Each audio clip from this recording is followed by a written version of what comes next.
Hypervoids, maybe Technotronic, TCG-tronic. Yep, Tectonic probably.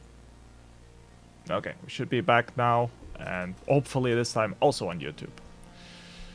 It's just better that it's on YouTube, so it gets automatically archived.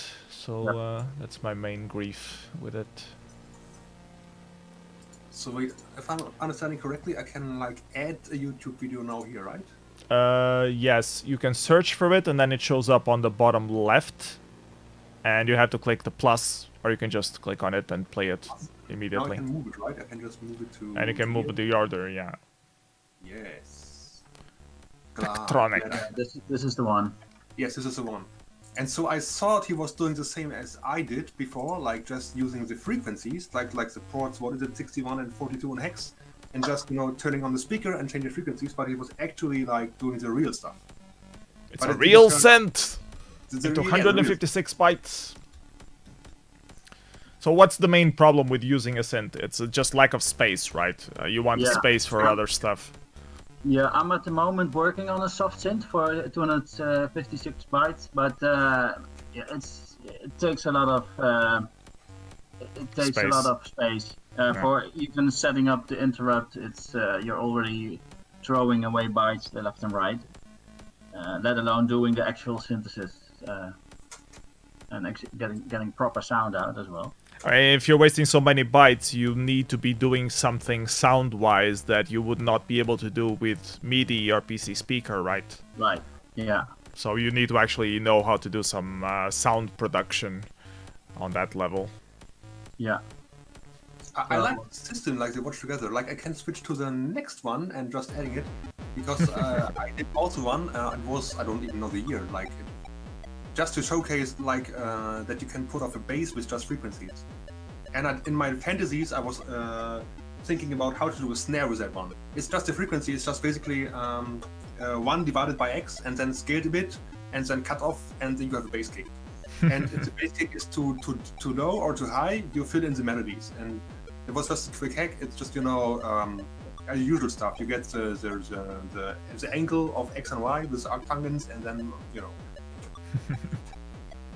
And so, yeah, I mean, you can do it this way, but I guess it's too rough. It doesn't sound like what we heard before, like how is the name? Ikubun? It's in Japanese here on the list. Yeah, I guess it's called Ikubun. Hey Tomcat, welcome to the stream. We were just talking about your Techtronic intro, where you apparently the world first soft synth on the 256 bytes intro. Maybe we don't know, but it was the first in my mind. I didn't realize it back then. Sorry, Tomcat. it was you before Provo. Before Provo did it. What about for 512 bytes? Well, then it might make more sense to have some soft synth for that. It's a dangerous choice to go there because people tend to ignore it. Like for that reason, I put another very underrated prod here, like what's running right now. It's Paulo from Frag from Square Root. Mm-hmm. So the sound is by nowadays standards a bit you know behind, but like the concept of a very good 1K for MS-DOS with sound, I think in that category he still has the crown. I don't know if somebody did it before. Or after, like 1K with sound, with a concept, with like clouds and a world and a planet and stuff like this. It's yeah, like well, 1K you can start to do a lot of stuff already with shaders, so it becomes a weird kind of category. It's not just assembler. You can also do you know, WebGL and packet kind of things. Even I saw some frameworks to do stuff with C++, either OpenGL or DirectX. I think there's some frameworks from IQ originally that do that, and also from Hitchhiker that allows you to do those kind of stuff. So it becomes a bit of a weird place, but I guess it could be an interesting category to have proper sound. Now you left me wondering if stuff done in assembler in DOS could be more interesting than 1Ks done with OpenGL and DirectX. I totally think so. It's hard because if you want to do high resolution in MS-DOS to match it, takes a lot of processing power to do it properly, but of course you can. A shader is a shader, so either you do it by a CPU or hardware. You can do similar things, but I think it will be harder on MS-DOS to actually reach those speeds as GeoS Hell shader. You can always fake it. Like this is what I did with multiple stuff actually. Like with I don't know the productions of my own. Infinity Halls was one of these, which was totally not accepted by the crowd. It was like HD and it was 3D and it was Infinity 3D. It was just mapped. But the videos are talking a different story right now. Let's go back to this one, just for the style. I just chose. You guys are having robotic voice. I'm gonna try to fix that. Hold on a second. What? Your voice is very crackled right now. Okay, now you're sounding okay again. It was my sound card, not you guys. Okay. So you were saying about this one? About this one, I just selected a few which are very short, unfortunately, which have a distinct style. Like it's a good visual quality. I can't even describe it, especially this one too. They just look so sexy and so clean, and they are also underrated because by now if you would enter a demo competition with these, I think you would place very high. But people don't do this anymore, and I can't even describe what this is. Just you look at it; it's just sexy. And the next one. It felt more shader than DOS. Like it felt like ray tracing a lot, which it might actually be. I mean, I heard some people. It's drawing a bunch of circles in a knot fashion. Well, it's just skilled circles, but if you do a lot of them, you can get shapes like these. Do a bit of Z buffering on them. Yeah, I like that as well. It's a nice intro. Okay. So it's 9 o'clock, at least in Lisbon it is. I don't know about the rest of the world. I always get confused with daylight savings and all that jazz. So we should start the show officially. So welcome everyone to Mystery Demoscene Theater 9000.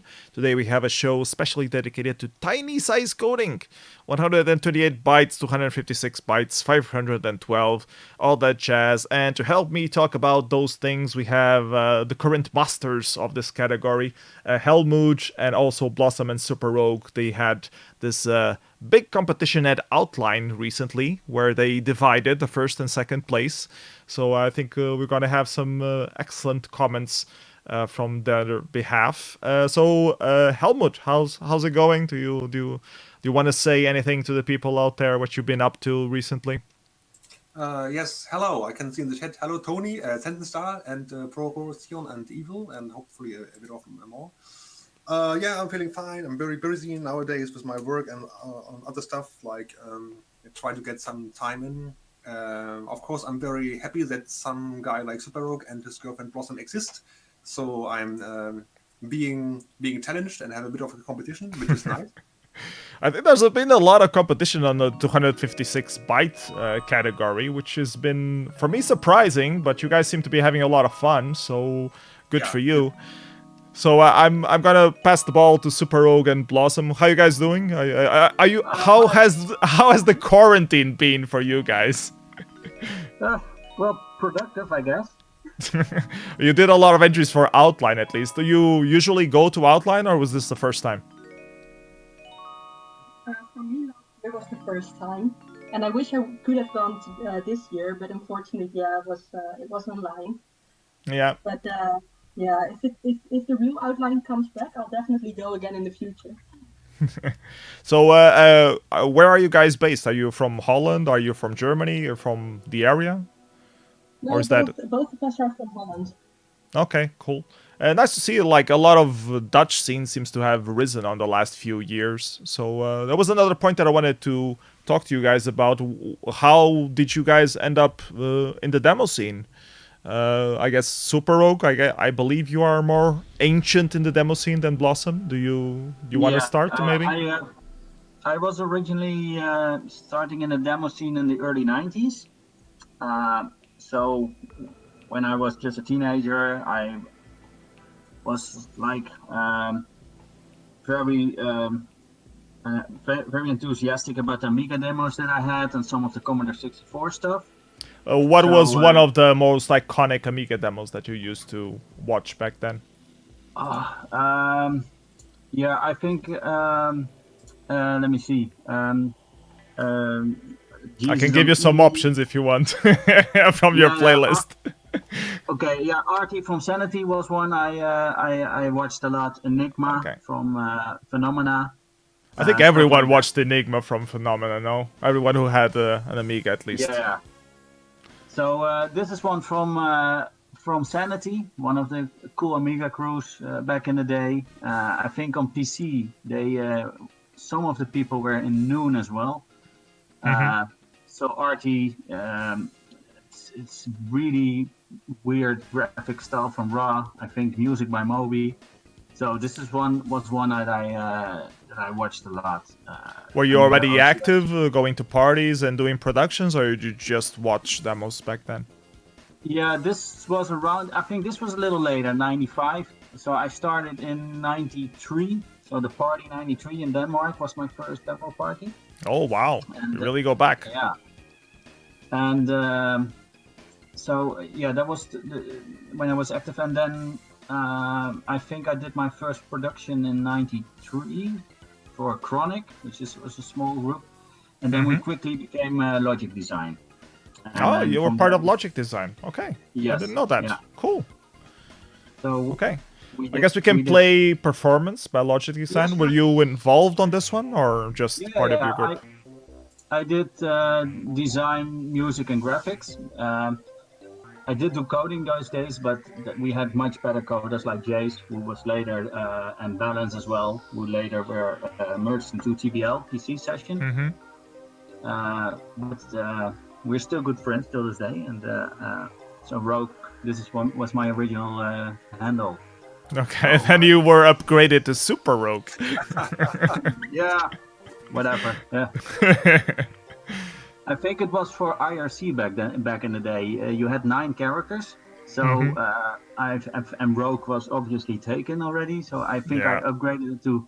So I did the graphics, the performance logo, and some other stuff.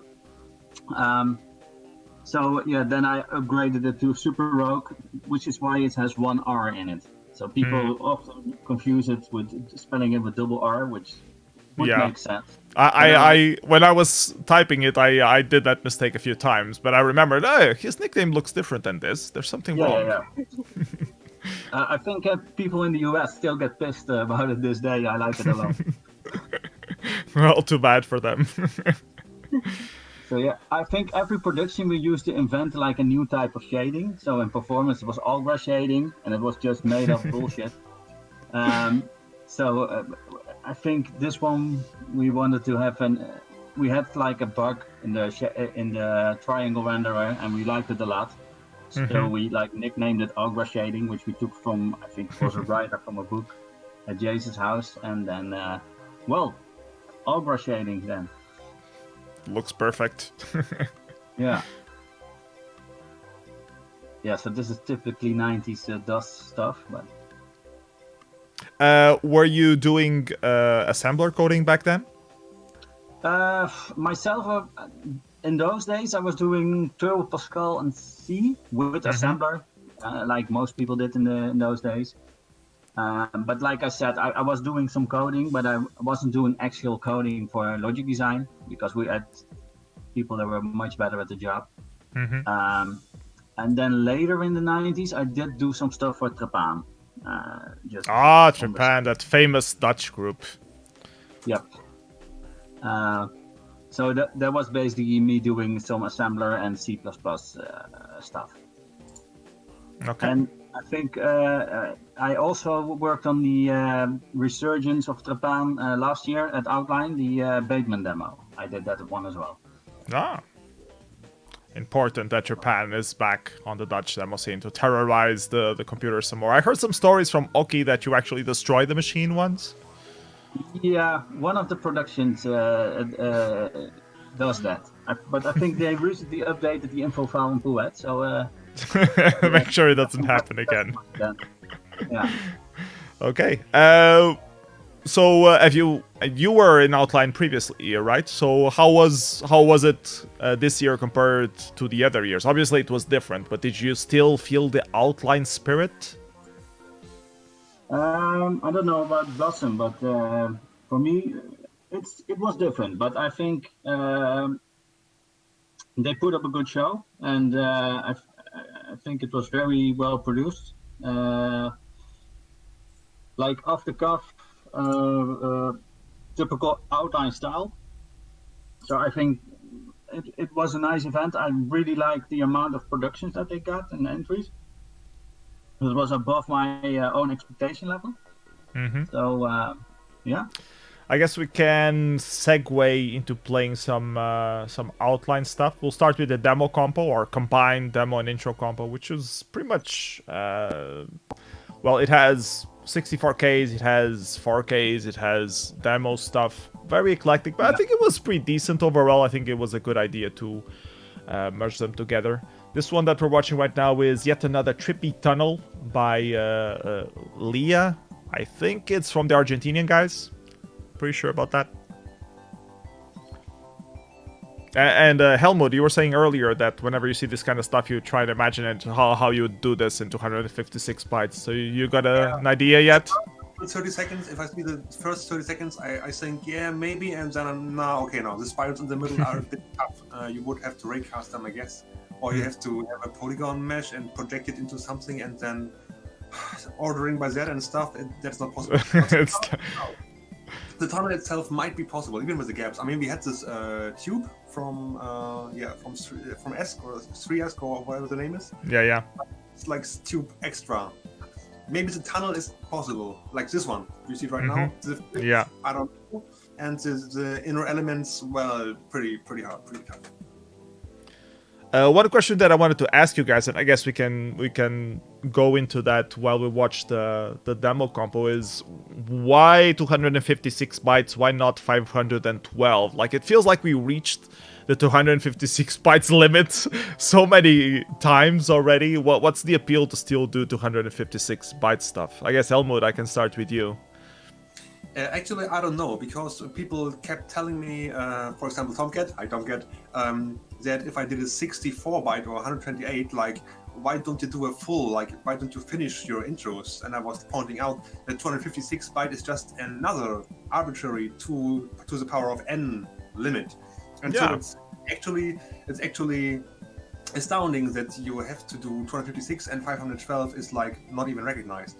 I mean, Tomcat was a guy who revived the stuff and did a milestone. Do you really feel that? Because I don't feel like 512 bytes is ignored. I was a bit surprised that you said that earlier on in the stream. Do you really think that people don't really pay attention, that they only focus on 256 bytes? I think so. I totally think so. I might be wrong, but that's my opinion. Like, but you're saying the viewers or the creators or both party organizers? I think it's a process. Like, you post something in 512, 128, then you don't get that much attention. Then you stop and go for 256, or you just leave the size coding stuff altogether. For example, the famous a mind is born from LFT. Everybody knows that one. It has actually a the predecessor, like the first one. Predecessor, yeah. Look his stuff up. He has one 512 byte intro where he does almost the same. And I was posting in the comments, like, it has 11 likes or something. And I was posting, I think this might be possible in 256. And then he did something which was obviously better than the 512 one. And it was like, boom, it just skyrocketed. And everybody was like, yeah, this is the intro. But nobody knows that he did almost the same thing before, but at twice the size. Isn't that a matter of the party that you show it on, or the compo? I mean... Yes, you're right. It's also a matter of the party. But it's just a feeling. There's not much love for 512, and I don't understand it either. Like, 256 byte is, I get it. It's like, you know, the number of ASCII chars and whatever, and 8 is more like even than 9, because 8 itself is 2 to the power of 3 and all that stuff. But I don't totally get the point why it has to be this and not like one of the other 2 to the power of n categories. I don't understand it. Okay, superogue, Blossom, do you have an opinion? Yeah, so 512 bytes. I like the category. I'm hoping to see more productions in it in the future. But yeah, it's maybe there are not that many parties doing 512 byte combos. I think there's Noordlicht is doing one. Chaos And Constructions that's about probably. it. Doesn't Chaos Yeah, Constructions maybe. have a 512 bytes category? Yeah. So it's also a matter of the parties hosting the actual category. I think it's the same for 128 bytes, but then it's sort of the opposite. So I think with 128, I think Outline has a nice competition there because most of the size coders have stuff that they have in 128 bytes, which they basically have to sit on all year and then release at Outline. Or accumulate into like this mega demo of 256 bytes, like a 4-part mega demo with sometimes, 256 yes. bytes.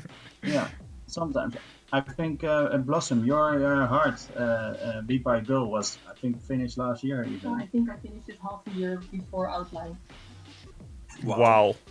Half a year just sitting on an entry. I couldn't do that. If I do something, I have to release it next week. Yeah, of course. I couldn't go back either. Like normally, if I have something ready and there's I no revise. time, I just put it out. Yeah.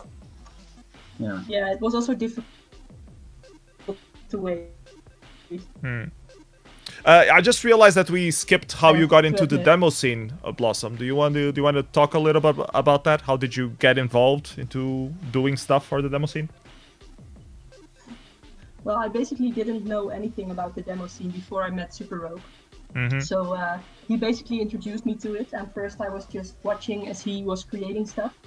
And then I joined him to Outline last year, and that was my first demo party ever. But yeah, I kind of immediately fell in love with the demo scene. And then around half a year ago, superogue started to do some size coding stuff. And I asked him, like, can you teach me how to do that? Because I had never done any assembler before. And he said, no, you definitely don't want to learn that. Sounds wise. I wouldn't want anyone to learn assembler. Yeah, Why bring pain into your life? You're so happy. So you went into it anyways. Okay, Yeah, did you like the Tetris feeling of it all? I really like puzzles, so it's kind of like a puzzle to me. Yeah. But then more fun than just a regular kind of puzzle.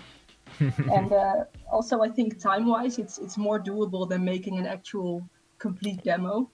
Yeah, Because I guess you only have like one effect to. In a couple of days, if you really rush.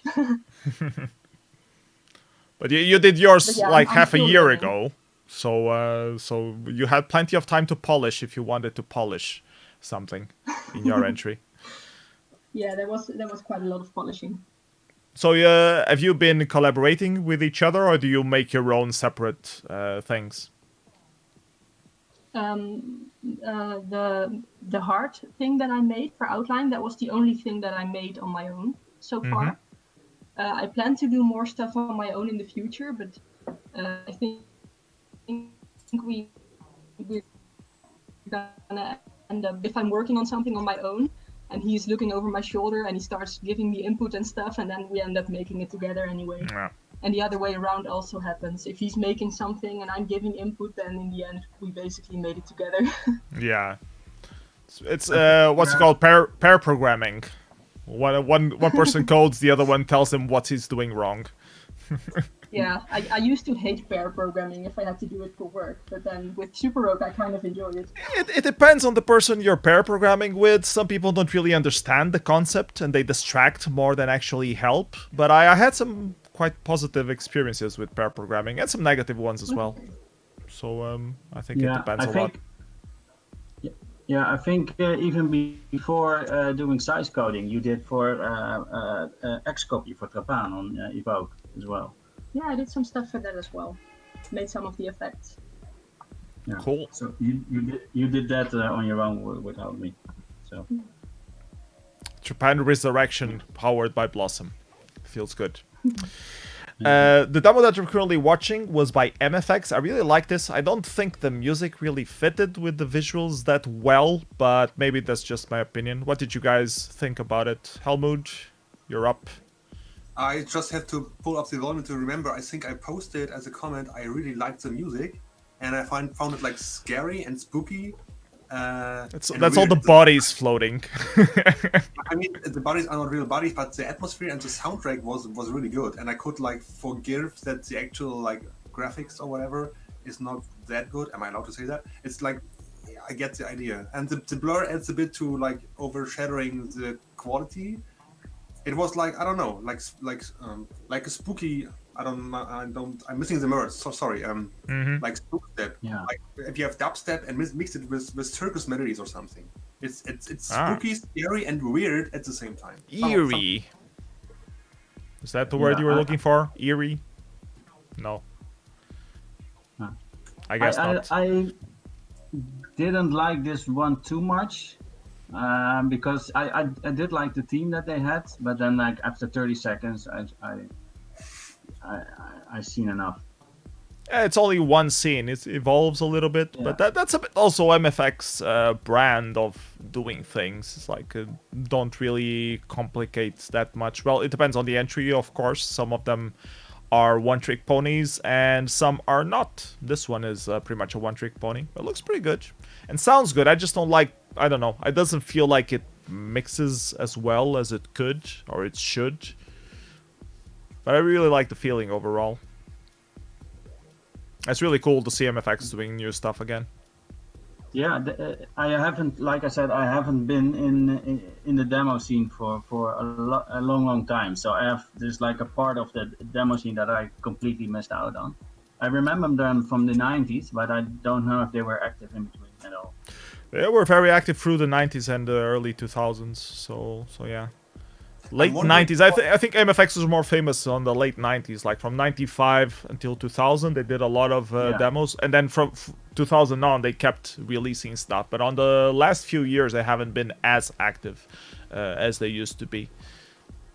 I'm having a question because I'm wondering because I got into the demo scene because I saw some demo from Roda and then entered like 2013 with some tiny tries and stuff, and I figure that there are plenty of people which are technically able to size code like superogue and Blossom, but I don't know them. So now I have the hope that a lot of demo sceners are actually like having a comeback and trying to size code also. I mean, because I don't know the demo scene, how many people are out there who are able to do this? Should be plenty, right? Yeah, there are a lot. I mean, a lot of people really love doing assembler stuff. And doing small size graphics is just a very nice way to do some assembler golf coding, pretty much. And a lot of people are into just the sheer pleasure of trying to figure out the puzzle, as Blossom was calling it very accurately. So yeah, I think a lot of people are out there. They're just not really active anymore. They come and go. So it would be nice to see more people resurrect from the shadows. I tried to resurrect from some of my friends from the 90s to do size coding, but so far no takers. You can say, it's just one effect, make something in a couple of days. It doesn't take that much effort, and then we can have a nice competition at Outline. So a shout out to Ila Aardbei and Jace from TPOLM, hoping they're going to do something. Skit as well. What we're watching right now is the BBC Micro intro, I think, or demo. It's an invitation for Nova, which will also happen online. Damn COVID-19. And I guess you should make some entries for Nova, which is one of the long-lasting UK demo parties. I think the only UK demo party that's active nowadays. So yeah, go to Nova or participate remotely in Nova. I think there was another one, but I like this quite a lot. I like the style, the music. I agree. It's just wonderful. So I think they don't do any size coding competition. I think they combine stuff a lot. They don't have a specific 256 bytes competition, but I'm sure if you submit it, they'll show it. Yeah. The problem with the summer party is that there are so many of them. Yeah, that it becomes a bit hard to choose which one you want to submit stuff. And I guess for summer parties, people from size coding usually focus on chaos constructions. Correct me if I'm wrong. I don't know if they still want for this year. People are saying function on the chat as well. Function Yeah, also of has a course, very nice size coding compo. Chaos Constructions is usually before Function, though. I think Chaos Constructions is around August usually, and Function is September, if I'm not mistaken. Yeah, I'm hoping they will eventually do size coding at Evoke and Assembly as well. I think Revision, with the help of hellmood and Sensenthal and those guys, it was awesome to see them pick up the size coding. And I'm just hoping for organizers of other larger parties to look at what's been released at Outline, look at what's been released at Revision this year, and see, well, maybe there's something there, and then also have a size coding competition. That will be awesome. I wouldn't hold my breath for Assembly. It's really hard to have new compos there, but who knows? Stranger things have happened. Yep. But Evoke, I think it's really possible. We need not only parties, but also like people who do it. Because Yeah. like you said, It's pretty much the we same need- person, same people competing on all the parties nowadays. There's always Goblish, there's always Tomcat, Kumel, Senstal, Hellmood. You know, it's pretty much the same people who do all 256 bytes. Digimind, so like 12 people maybe, Blueberry probably sometimes. more. If we are lucky, if we're very lucky, then Rhoda does something. Or yeah. Which is pretty good. I mean, a lot of other demoscene categories have a lot less active people than that. So Yeah, I forgot his name, but the guy who did the I forgot who did the two Risk Arm productions. oh yeah, we He was an old scene will. that came back, and I Yeah, really we like the stuff will. on Outline. We Yes. will see those entries. I'm looking it up who it was. It was a known person, I remember that. I recognize the name. Extrochium, a guy that used to be in Farbroush, or is in Farbroush. Exorticomorn, something like that. Isn't it? Exotic. Yes, Yes. Yeah, somebody wrote it in the chat. Yeah, Exoticomorn. I really shout out to his 128 bytes intro. That should have ranked higher because I really liked it a lot. That was awesome. When I saw the 228 tunnel, which was admittedly from him Yeah. impressed. Oh no, come on. Inspired by my own tunnel, then I was like, this wins. When I saw it, I was like, this wins because it was so smooth and it was like really deep, but it didn't. People, I don't know, people don't like Risk OS or something. But I agree. These both entries should have Maybe they don't really know the platform that well to be able to judge it. Yeah, but you can see on the screen what happened. Like there was like 3D fluently animated in like high res. So what else do you need to get your thumb up? You know? Yeah, I understand. What about this one? I really love this entry. I think it was a very worthy winner of Outline. 4K entry. Can you do this in 256 bytes, Elmoj? Yeah, of course I did it yesterday. I will publish it tomorrow. Now, of course not. Of course not. I really love how this turned out. Really so good. Nusan is so good. Really love that and he's a recent demo scener as well. He's only like 2 years in the demo scene and he's already doing such great stuff. Yeah, I really like this intro a lot. Yeah, I like this one a lot too. Like the rendering quality of the shader is just so good. And it fits so well with the music. Anyways, moving on. Do you guys want to see first the 128 bytes or the 256 bytes? I don't care. You don't care? What about people in the chat? People in the chat, you can vote. You can decide our future. 128 or 256. You get to pick. I think we're going to start with 128. Yeah. Yeah, okay. 128 it is. We're going to start with Sparks for the Atari. And I'm playing these things on the order that they got ranked, the results. So from last to the first. So this was placed last, but it's still pretty decent. I think I voted, of all the Goblinish productions, I voted this the highest. I like this the most of the stuff you submitted. Yes, me too. Yes, me too. I find this very relaxing. I mean, all these platforms, the Goblinish, if he rates platforms, he usually takes the least powerful ones. So we can't really appreciate how good this actually is. But I like it. It looks like bubbles. It's very chilling and relaxing. And I'm totally having a beer while looking at this. Please do. Cheers. What you guys think of Goblish world domination? How the hell is he able to code for so many different platforms? I don't know how he does it, but I guess my full respect that he covers so many platforms. If I dive into recently, I just dip into like Apple II, and I see wow, another language, another hardware. Everything is somewhere else, and different instructions and whatever. It's difficult. I just can imagine it's difficult to do it. So yes, my full respect. Yes. I did it a lot for game development because I with Revival Studios, which was like my hobby game stuff. I developed for a lot of stuff like Commodores, MSX, ColecoVision, Vectrex, stuff like that. So you know the different assembler language. Yeah, but it takes a while to get stuck in a mindset. So for the game stuff, for example, take Commodore PET or ZX81. I dive into it and I make like 4 or 5 games and then release them like once every month, and then dive into another platform and do 4 or 5 games for that. But I'm trying to convince Blossom to do a ZX81 demo because we need more of those. Yes, please.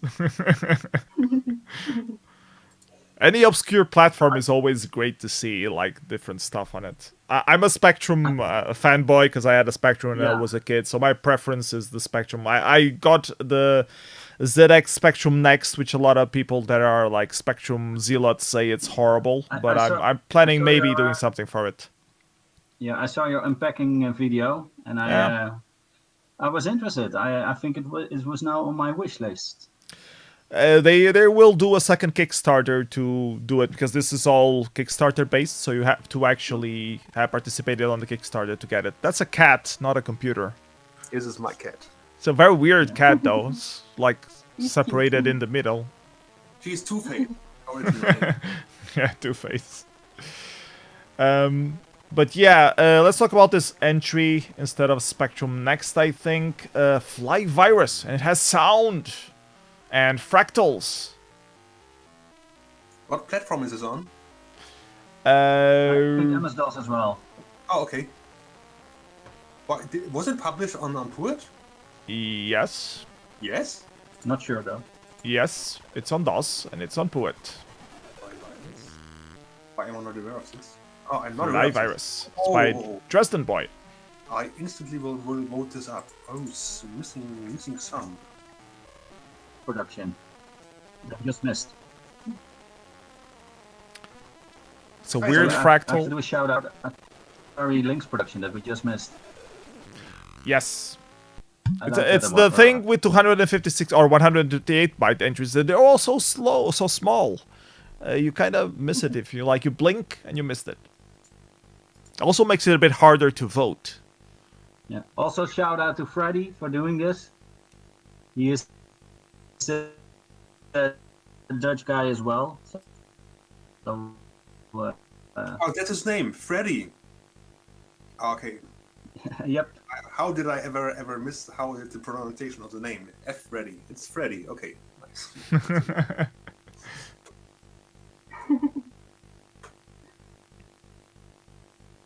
I wanted to say something before about Goblinish. Yeah, of course. When I was diving into the assembler stuff really deep, I needed 6 years to finally excel at this. So every time I have the pure idea of diving into another platform, I'm like, no, I don't want to spend another 6 years. And then I see Goblinish, where he does everything, and he's like, I'm just looking up to him and wow, this is 20 years the experience of all that stuff. But I assume the assemblers are really close between those kind of machines, so it's not that different of an opcode set that you have to deal with. But the tricks, the environments and the locations of registers and stuff. Those most definitely change. Z80 is a bit similar, but not too much. And doing 6502 like for the Atari that Freddy did, or the Commodore 64, it's a different beast. I always call the 6502 like the 8-bit ARM processor, sort of. It's a different mindset. This one is called Rolling Rainbows by FCCCF. It was a first year, right? We have to give credit to these guys because I think my first year looked something like this also. Only worse. Only worse. So yeah, it's not easy to have a first production and have something like this. Next one already. Oh, it's by Yeah, Muffin I like Trap. this one. Yeah. I can't judge it. I don't speak aesthetics. I don't know what's going on. This one's called Halftone. Is that a Looks char? good. Is it like it's text mode and has chars on it, or is it like is it pixels? I don't get it. Yeah, it's most of the 8-bit stuff is character based, so you either have to remap your own characters or repurpose the characters that you work with. So it generates characters and then it works like pixels with different intensity and puts it on the screen, right? It really depends on the platform, but it's a lot harder to exit each individual pixel without. Yeah, but here they use the losing full speed. care. They use the full characters, so Yeah. it's they probably remapped like a gradient of different characters from A to F or something like that, and then they just throw it when they want the stuff. So the main effect is actually the plasma effect behind it. Yeah, I like this one. This one is also by Goblinish, but Yeah, for and for DOS.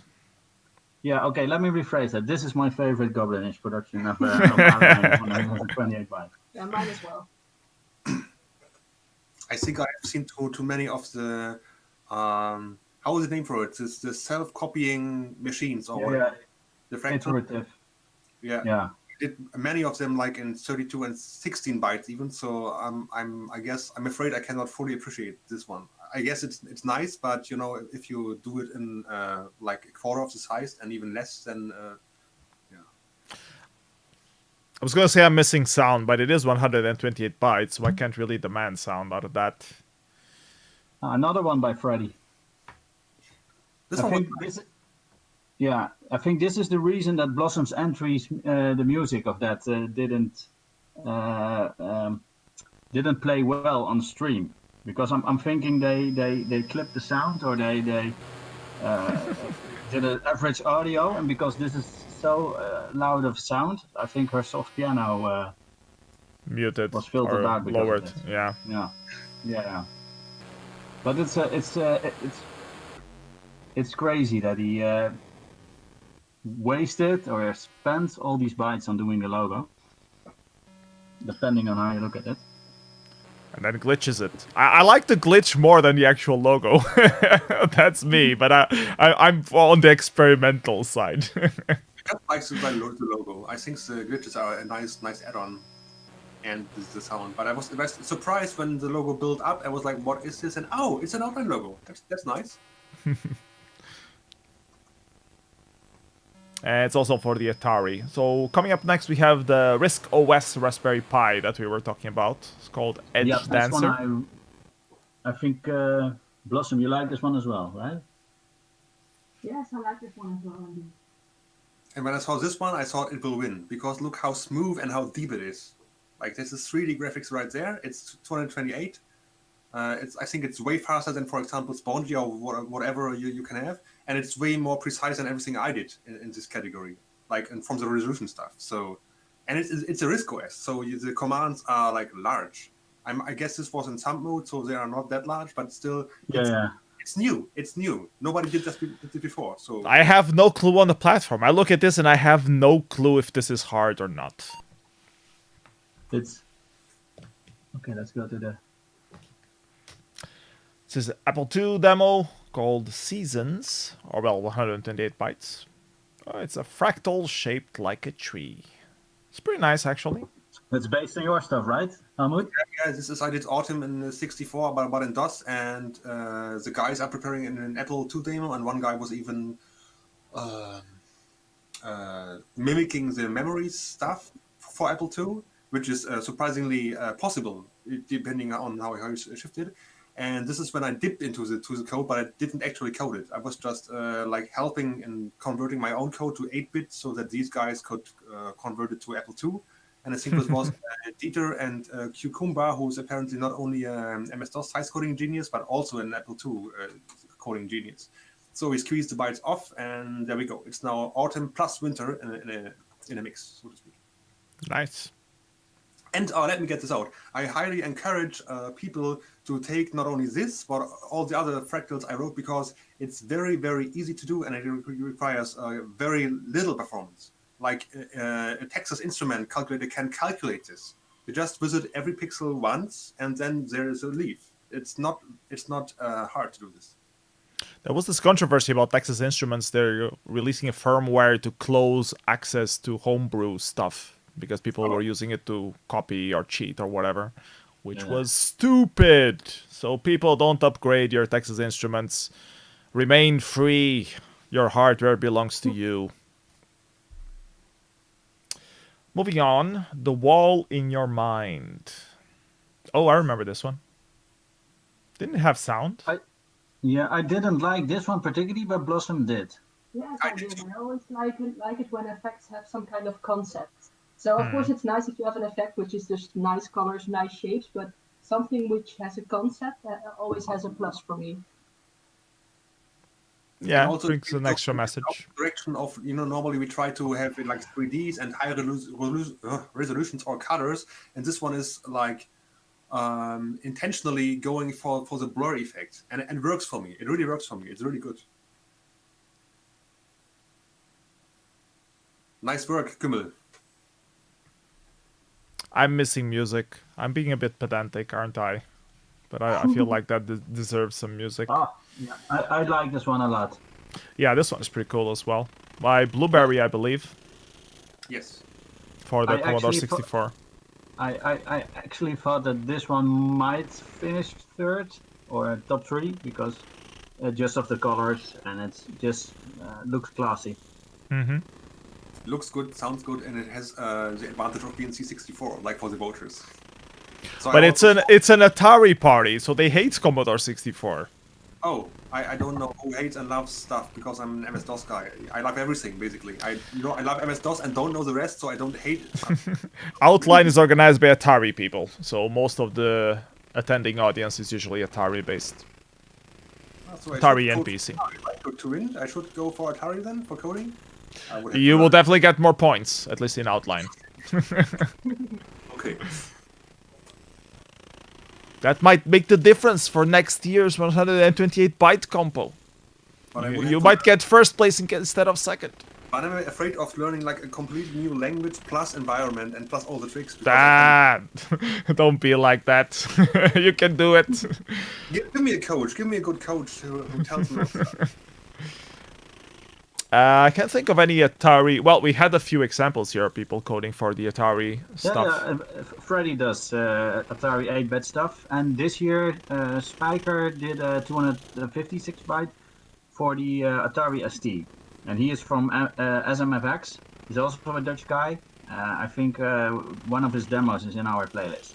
Mm-hmm. So it's cool to see him take on 256 bytes. So we will see him later. There's a heart. Hey, Blossom. So Beat by a Girl by Blossom. Nice that it has sound, like matching the heartbeat. That was the main thing that I got out of it.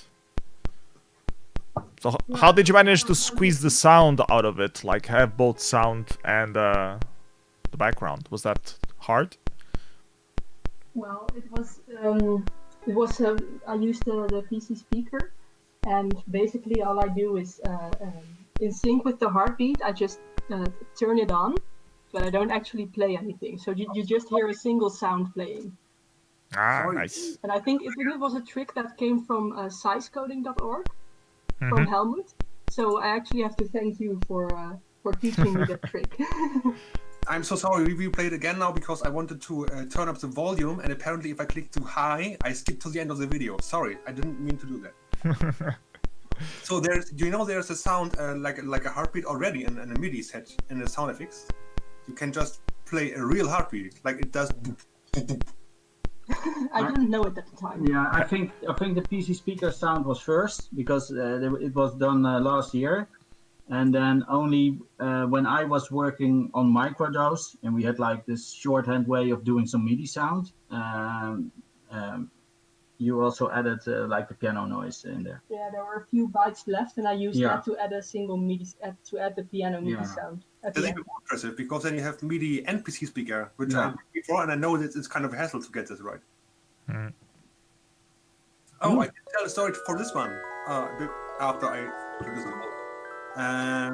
This is an homage to my very first entry I ever released, which was also for the outline, which was Popcast, and it was Popcast. And this is when Ramon came to me, and after that I got a member at Desire. Ah. So this one is what I originally had in mind. It was just to showcase how beautiful the VGA palette is by default. This is not a custom color palette, it's like the original colors. It's a default DOS palette? It doesn't look like it. It's a default palette. Wow. It's a bit short though. We both like this one. Yeah, I think it's funny because everybody on the web was commenting about the colors, but indeed it's just the default palette. We just wanted to save bytes. And this was the winner entry, Microdose, which is also pretty darn good. What can you tell us about those transitions? Like, was that the only way you could find to do the transition between different effects, or was that part of the effect itself? I did recently wrote a write-up about this, and I didn't actually want to do 128 bytes for outline because Blossom already had her thing.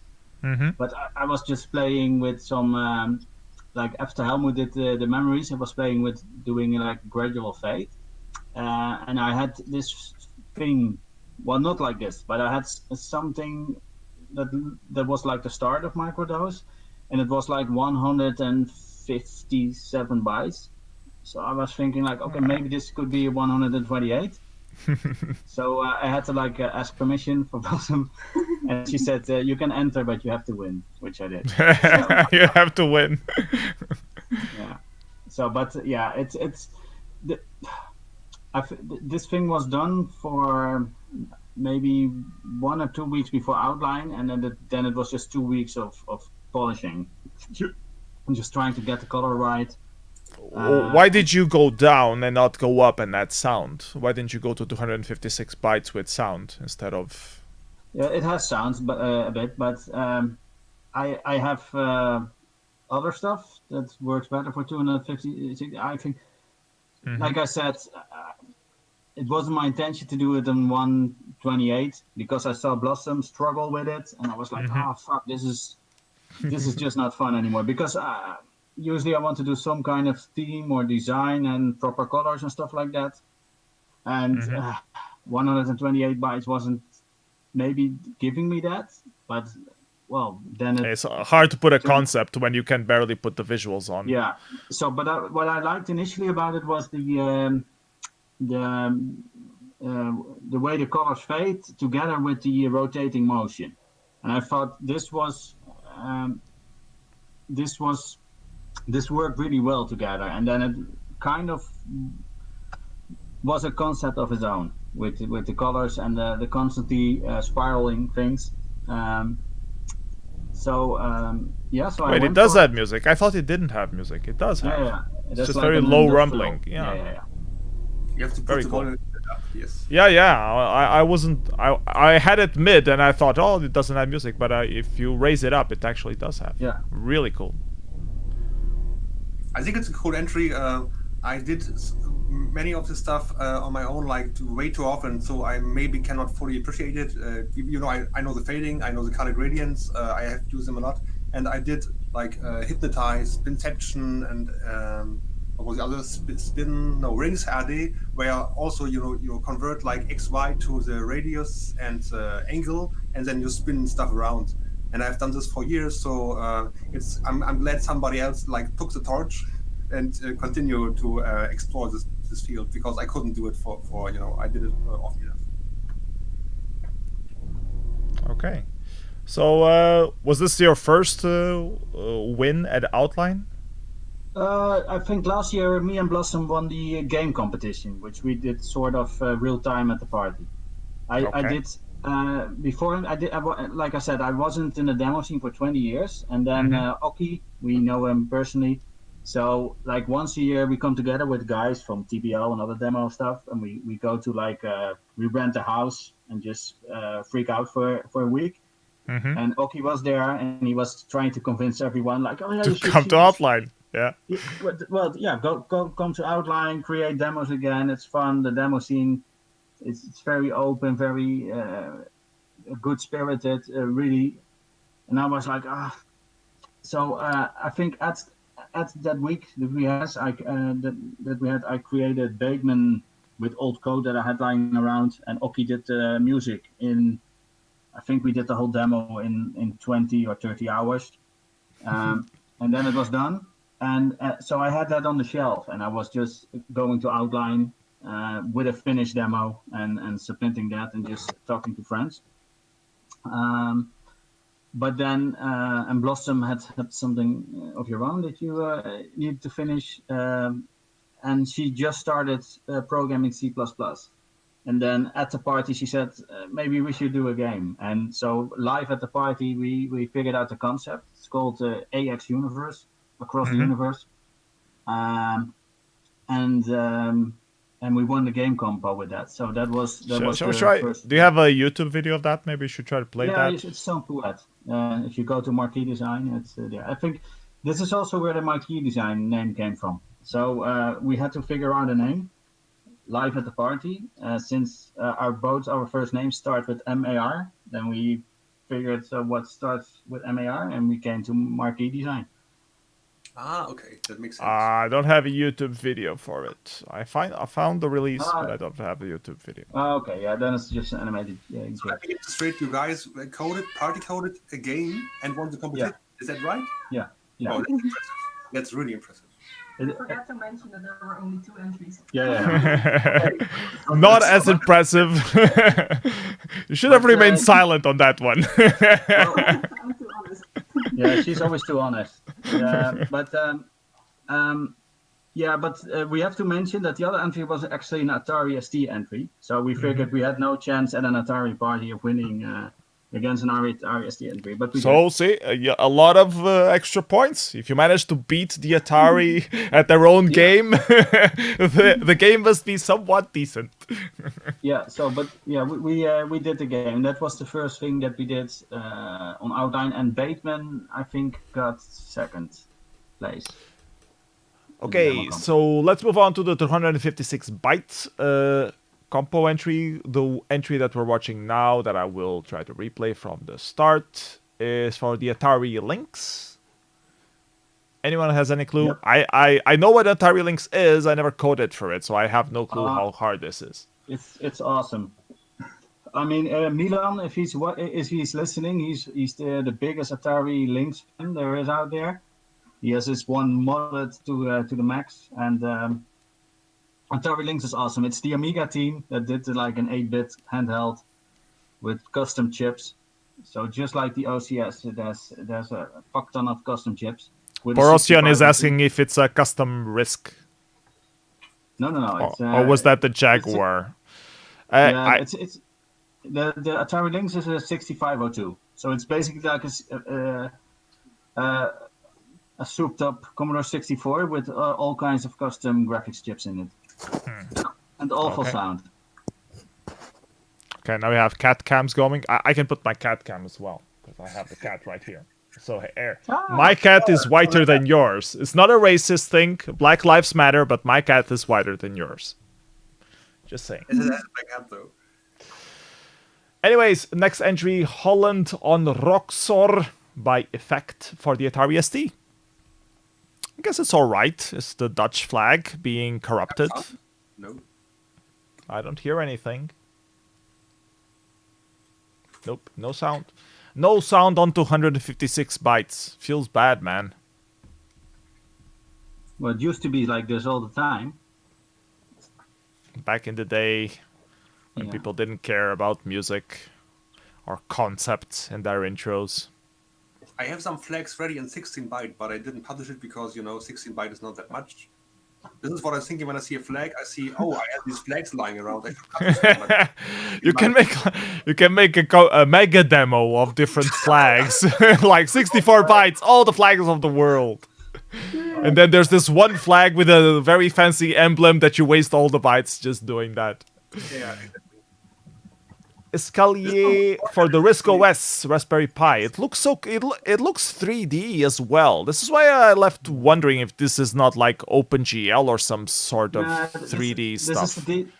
This is the default tunnel. So it's nice that he uses the OS here, but I wasn't too impressed with this effect, but I did like it's awesome. True color software rendering, says Kumal. Okay. This one does have sound. It's called Wolframmer. It's by Gunstick. Oh no, this reminds me of the size course thing I recently did. I mean, it's almost the same concept. Like you just put some cellular automaton and logic on the screen, and at the same time you put it on a sound chip or something. Yeah. Just output the graphics and the sound at the same time. It looks like it.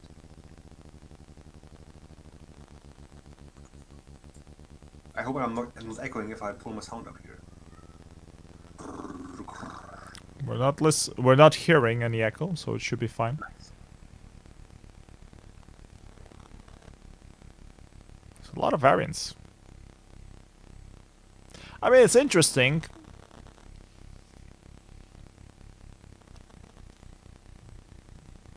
Is the top text, is this part of the demo? Like, is the text actually inside the demo, or is it like the main? I think it's inside. Yeah, I think it's inside as well. So we should But, appreciate that. but they have free text font on the system, so.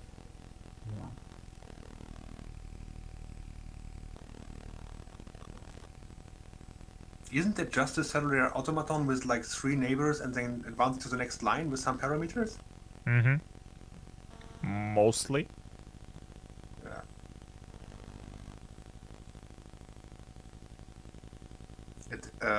It will go on for 5 minutes, so we want to watch this for 5 minutes. Yeah, I guess we can skip. Let's skip to Being John Malkovich to Being Garry Kasparov by Effect for the Atari ST. Yep, this is a nice Atari ST production. And I think if you either spent or wasted, depending on your angle, some bytes on a sprite in the bottom right corner. I think it's an investment. I always like if it has not a pure effect, but also something you know it requires size and everything. Yeah. I don't know I how like this one. I think it's a decent ST production. how many like how much performance does this device have? Like is Rotozoomer something special? I couldn't judge that. It's about 8 megahertz, 16-bit, 68K processor. So you would It's like a stripped down Amiga without any of the special hardware. you could cache all the multiplications. I mean, the Rotozoomer itself wouldn't require trigonometrics. I think it's pre-calculated. This one is from Spiker from SMFX. So shout out to Spiker. I'm always thinking spirograph. Yeah. Yeah. Don't know why it's called Screensaver. It looks totally spirograph to me. Actually, Blossom, you worked on it's not released yet, but she worked on a Trepan invite for the actual physical outbound party. So depending if that goes through, the Trepan invite will go through, and you did spirograph for that as well. Yeah. Spirographs are awesome. 256 bytes though. No.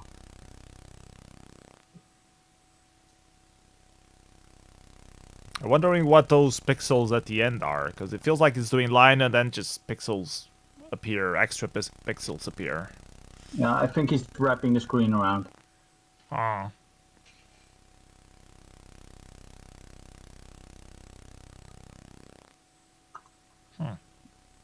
Interesting. 10 minutes long, so I guess we have to skip the rest, but it looks pretty good. And like it has a lot of variants. Well, this one looked bad, but I guess we can't all be perfect. Anyways, moving on, Phf Rally for the Atari ST. This one got 3rd place. That's a game, right? Oh, is this the game? Yeah. I'm always wondering how you can enter a game into a competition, because you have to somehow do inputs. I mean, I want to be picky, but this is not an intro. Right? They gave you some leeway and for being size coding, I guess. And for being Atari, I guess. That might be true. So it's a game. It has sound and graphics, and then death screen, so to speak. Oh, yeah. That was. And that was it. That was small entry. This is Memories Double. It looks kind of bad on YouTube. It does have sound though. Sounds like General MIDI though. Yeah, sounds like an intro. I don't know the name, but it sounds similar to something I recall from earlier on. It's made by Planet Xor. Who could that be?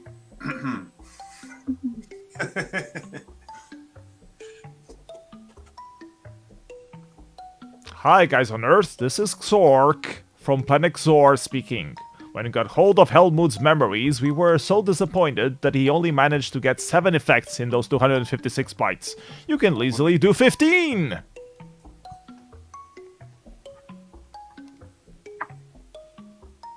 So I had mixed feelings about this one because, of course, it's a framework for memories and it's more effects. And I was like, yeah, but it was not the point to squeeze as many effects as possible into the space. It was like to display my memories, like to take my intros and combine them.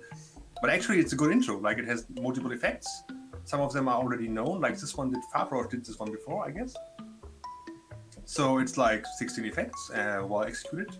And I couldn't feel more honored than somebody taking my framework and using it. Like what's bad about that?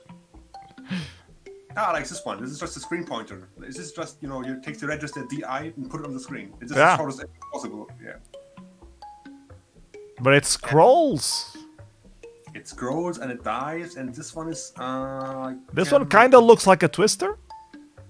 But it's also just screen pointer and mirroring the screen pointer, doing some weird stuff. I didn't look at it. I didn't look into the code, but yeah, it's got some twisted stuff. This one, I guess it's a rotor zoomer also, but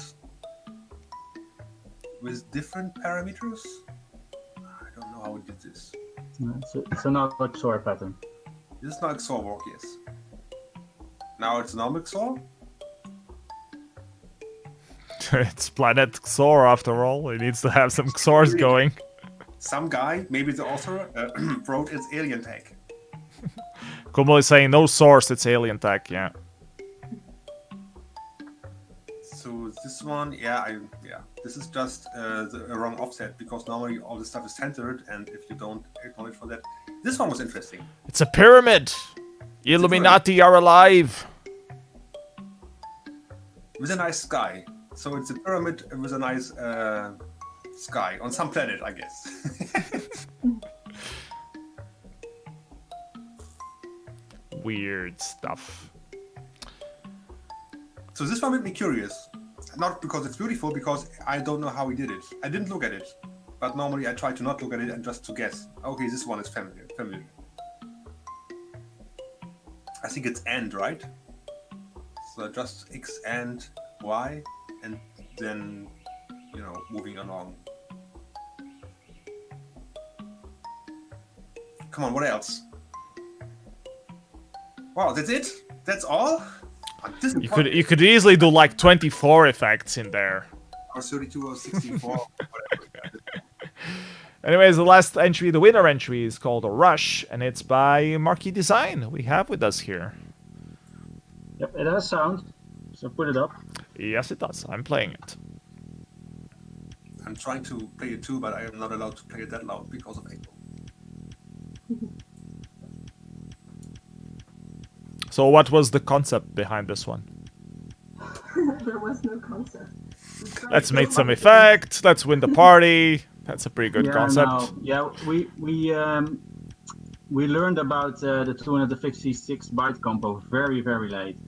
So I think the deadline was already nearing, and we also had a family engagement during that week, and we were thinking maybe we could do something, but we weren't sure. So I think for a day we went through stuff that we could do. Yeah, we tried many things. I like that it has music progression. It's not just like a loop. I like that part. this was the core of the demo, because we really had nothing. So this is I think this is 2 nights of heavy coding, and what I do like about this is actually the first production that we did like 50-50 on both on the design and programming part. Okay, who did the music?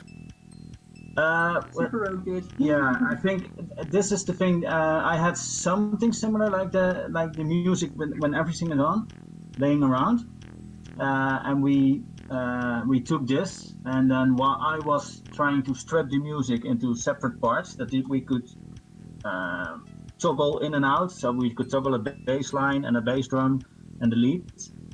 Blossom started doing the FPU coding for this, so we could do do a proper teamwork. So she would actually at the one side work on the graphics and the basic framework for the intro, and I could do the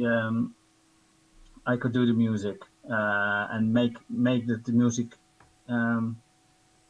could be that it had music progression, and then we merged it together. And then that was the first night. So the first night we had a bit of music progression and just the spherical circle type effect that we had. So this was actually our main effect. So that was all that we had. And Blossom, you had this idea of rolling the bits around for the coordinates. Yeah, so that the effects also had some variation. Yeah. Otherwise, only the music would have some progression, and the effects would remain the same. But I wanted the effects to also have some progression, so that they would match the music. Yeah, that helps a lot. So and then we had that, and then we had a family engagement, so we couldn't work on it for like 20 odd hours. So we had to drive all the way across the country to the other side of the country. Then 20 or 24 hours later, have to drive all the way back to our hometown, and then Blossom had the idea of doing the floor, just the floor effect, but doing it with like a backwards motion and timing that to the music. And then we had the idea of so actually the concept did arise, but only after a few days. This was when we start with nothing, just the flashing colors, and then we add more chaos to the music as well as the visuals.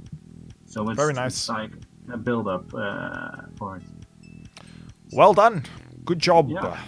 You got first place. Like with so many time on the table. I mean, I also got noticed there is also a 256 byte competition, and I was like, no, I have a life, and I can't pull something off, because I want to get, like, if you have like a huge success because people like your stuff, then you're like, okay, I did my thing, and then okay, next competition, and I was like, oh no, how am I, So I'm glad that somebody actually stepped in and rushed something which it's really good and won the competition. That's nice. With that, we end the outline part of our show. Let's move on to stuff that is really good in 256 bytes. So you guys can talk a little bit more about 256 bytes. And Hellmood, actually, I want to talk about something. Do you feel the pressure of having to do something better than you previously did? Actually not, because I think I reached a point where I, showed everything I did, and it was a success, and it like the reactions skyrocketed. Still, I mean, now I think I can fathom it, like get it. And the next thing I did was doing an homage from my first entry I ever released. So the XTC stuff was like Popcast, but in better. So I figured I'm done. So if I do something now, it's just for the pure fun of it. I did lay out everything. I wrote the size coding wiki and the stuff, and I don't think I have to top something, because like I pointed out earlier, maybe. But do you still feel like entering to different competitions that show up, right? And that's the best way to keep a certain category alive, is if you keep having interesting compos on it. Yeah, of course. I mean, I think I will certainly deliver something, but I don't feel like I have to overcome myself or something, because maybe this will come in a few I don't know, months, weeks or something. Mm-hmm. But right now I feel like satisfied. I did my thing, and finally it like took off to a degree I wouldn't have imagined earlier on. So apparently I reached a lot of people with that. You So had now, your 15 minutes of fame. yeah, finally I had my 50 minutes. No, I mean I code like I code for life. I mean, I just recently put out this. Let me just move that back, because I want also to talk about that one. So What, the 32-byte thing? yes, for example, like this, and I have like plenty of stuff lying around. You don't even know about that one. No, please let it go. Oh, you want to show it? Okay. Yeah. Yeah, this is just because apparently people took the idea of having multi effects and going crazy with that. I was just having yesterday, actually in the evening, I was like, yeah, I have some stuff lying around, and it was actually called Stentro. You know, from Satori, the guy Sten. Yeah, Sten. Stuff, and I have like 4 intros lying around, all called Infected. They And feel all- like chaotic like sort of this, sounds. and I was like, okay, I'm starting from scratch, and what about trying to get lots of effects, which are all similar? You can have that if you want, but having an actual byte beat and something in 32. So I just coded that in like, I don't know, 2 hours, and just released it. So this stuff will never stop. I will never stop like exploring stuff if I want to. So right now I'm having a cooperation with Sensen Style going on. We're just coding a game, a tiny mini game. I have a disassembler in 32 bytes, which I might publish or not, I don't know. And I'm still, I'm. The other day I was like going on Tweet. Do you know that one where they put like the D-tweet. Yeah, you can tweet, and I was try like, to make a JavaScript thing in a tweet. Yeah. Yeah, and it was like they have some stuff available and others not. For example, Pixelix has is very slow, but they have like sine and cosine and some draw functions, and like turtle graphics is there. So, and I do, for example, I prepared something for Shaded Toy, which I might or not port to MS-DOS. So I'm still active in that regard, but there's nothing. This pure competition thing just fell off for now. Mm-hmm. Like I think we maybe if you have one of these successes, maybe like guys like Digimind or Aurora could agree on that. Like if you achieved something which is not the normal thing, which is quite big for yourself, then you think you view the scene as another thing. You view the persons you met as friends, and you think about the scene as a whole, and you think, how can we keep that thing alive? How you can transport your knowledge? How can you pass the torch on? Stuff like that.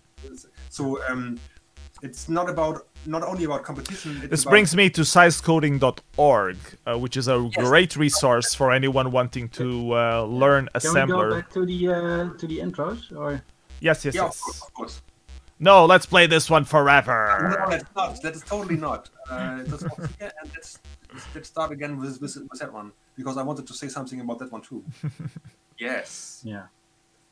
So it's by Tomcat, yeah, right? People that saw my blog, this is my all-time favorite probably, because the same as with the railway one from Digimind, is the build-up of this is perfect. The colors are awesome. The way it has a shadow. Yes. Yeah, it has a shadow. So I really I like in our own productions we also try to do proper colors and stuff. So I think this is just an awesome production from Tomcat. So yeah. I think I realize I know the colors, because this is a famous color scheme. It's literally always the same, but people might not know it. It's not a bad intro. Let me put it like this. Just the colors are known. So I was like, okay, the tunnel looks like the one from Quattro, like when Sensen Star and I did Quattro. This is a tunnel effect of Quattro basically, but a bit different. Then I saw the shape of the Penrose triangle. Okay, Tomcat is known for porting these known famous geometric structures, which doesn't mean it's easy. It's hard to pull off, but I know the structure. What really amazes me is the shadow. Like I was like, okay, this makes the thing work, like the thing tick. Let me just rewind it a bit more. I don't want to end the intro while I'm talking. So it's the combined effects on the mind from everything. Like the tunnel, I know. The scheme, I know. Then shapes, okay. Then they are forming the triangle, which is a very nice design twist, because this is not the Penrose triangle, this is the forming of it makes it. And then having this shadow. This brings brings it over the top. And this is a well-deserved winner for the revision competition. Yes. So where is the excuse me. So where is the next big battle? Do you guys have like a schedule thing? Like we're gonna do a showdown at Chaos Constructions next, and everybody bring your A game to revision, like the 64K guys used to have, or is it just? I heard someone is doing something for that party, so I might as well try to do something. It's function, right? Normally it's function. I don't know. Yeah, I don't know if function is going on this year, but.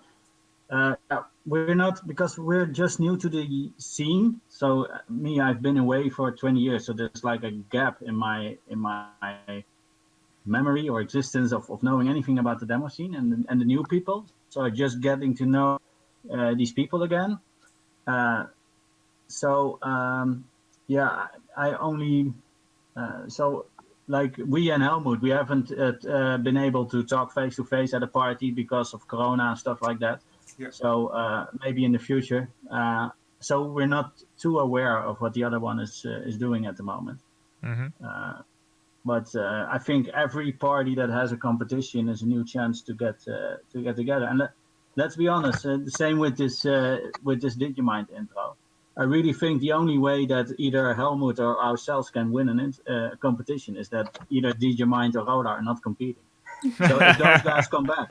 I would agree. I mean, what are we talking about? We're talking about like superogue and hellmood and maybe like Kümmel and Tomcat and Densenstahl, and we forget that these legends are sitting at home, laughing at their fist and me. Just wait for the next function, and you will all steamroll. And we'll be like, right. Exactly. But that's what makes a really cool compo. I mean, when there's so many people participating and you see one very high quality entry after the other, and it's like 6 in a row, and you're like, holy shit, when is the awesomeness gonna end? I had the honor this one Sorry. I had the honor of being played last at the last function. I mean, I placed 4th because I didn't did a full entry. It was just 64. But I once had the honor to be the last entry at function, and that was already an achievement. Like to be the from the function 256 byte entries. You're the person people should be afraid of. Like showing like we really appreciate your entry, but I didn't place very, very high. But because I did his period thing, I think it's in the list also, like this rolling diamond with all reflections and stuff. Like, these guys are not fucking around. If Digimind and Roller want for now, they just win the competition if they want. Yeah. It's like this. So this intro is also the colors so much, and at first I thought this was like a true color or a 24-bit thing, but it's just a very clever palette, and I really like it. And this is also I think me and Blossom we both like concept and pretty graphics. So we do like the stuff that hellmood does. It's very nice technically, but like something like Rola did here is just amazes me to this day. It's awesome. It's just beautiful, and it looks like high res and blur combined, but it's not. It's a normal mode 13. I think the YouTube capture is a bit more high res than the actual entry, but the colors are actually just a very, very good palette.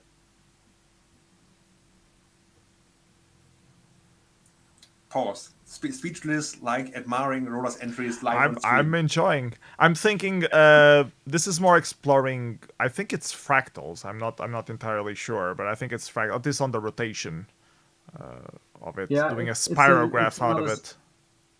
Yeah, it's another iterative symmetry thing. So the actual technique here, it's nice. It's good. It's a little bit. Like, for example, the very first entry I did, homogenic, was like a similar technique, but not nearly as pretty as this one. This just has the colors and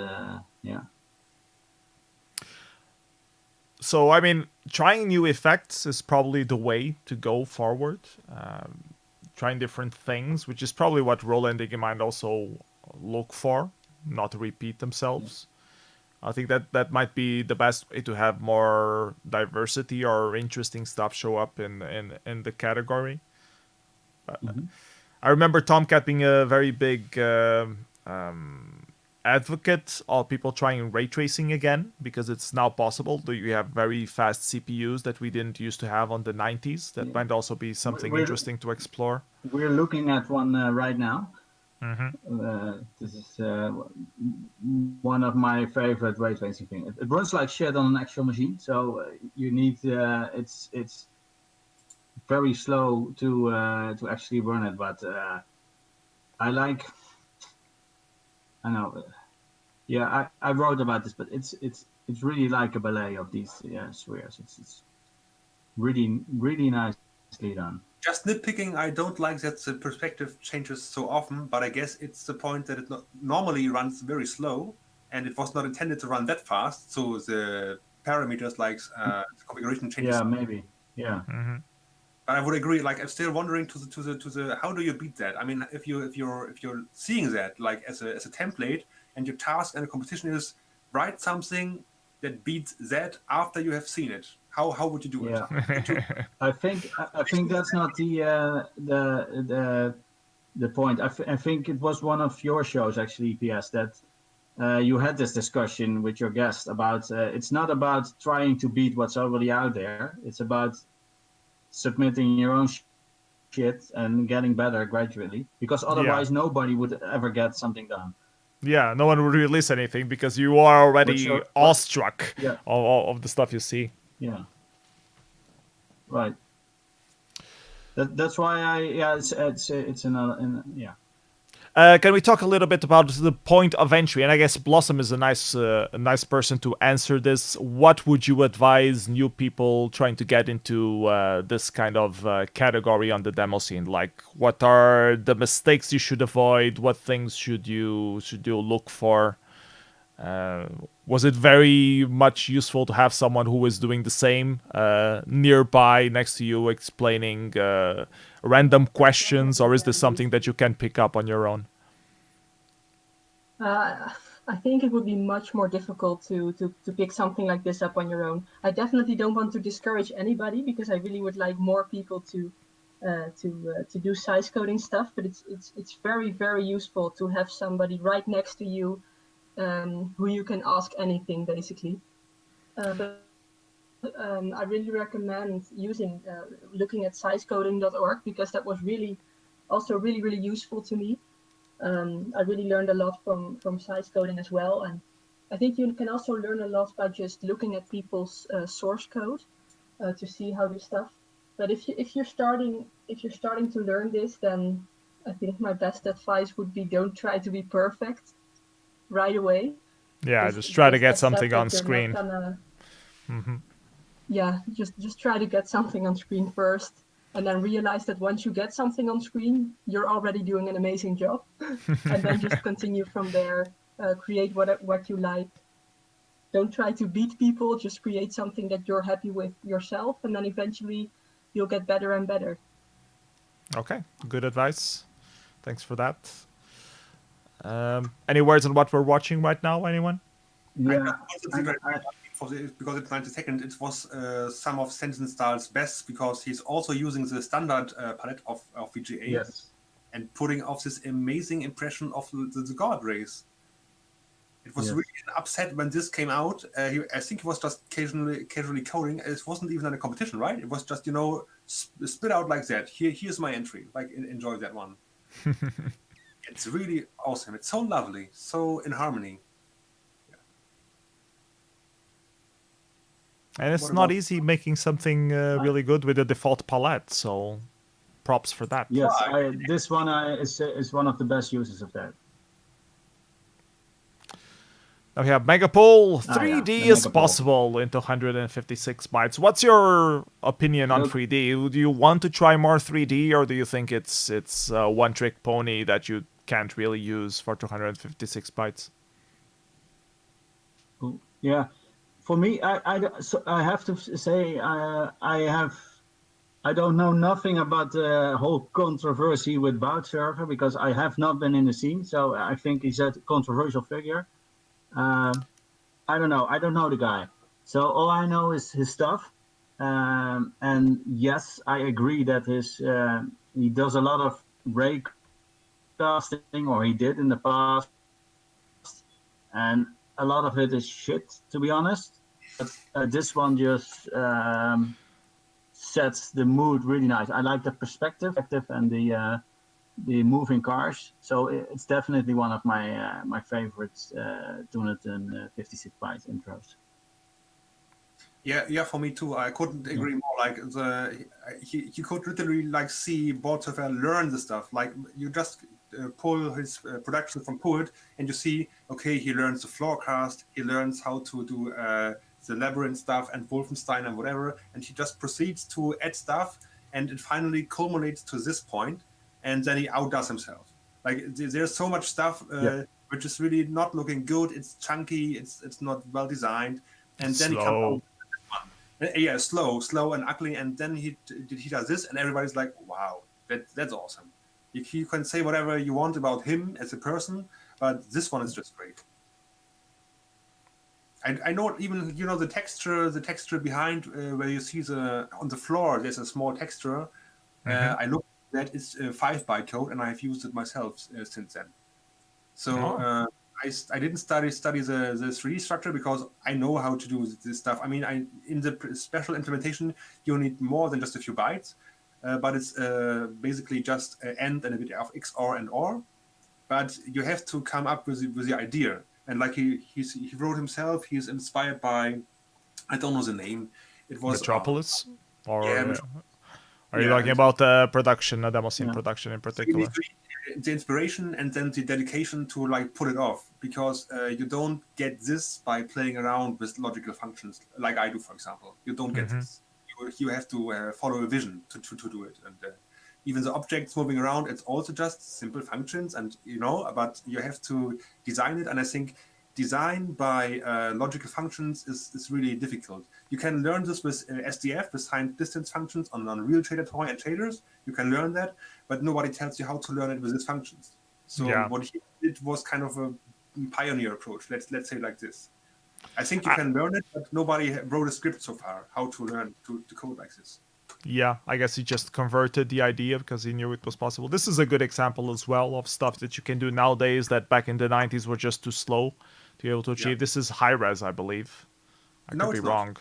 It's not. I do see the pixels, so I guess you're right. No, it's not. It looks really good. Yeah, so this is, this is, I think this is Ray marching, but really well done. The shape is not easy to pull off. Like this in this little this amount of bytes.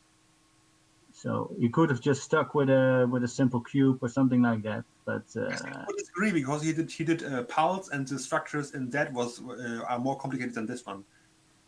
I love how the reflection. I mean, it's just mirroring the pixels around, but it looks so nice. It looks like a real reflecting mirror element. Yeah, I mean, we all know somehow how it's done, and still it's like mind-boggling how good it looks.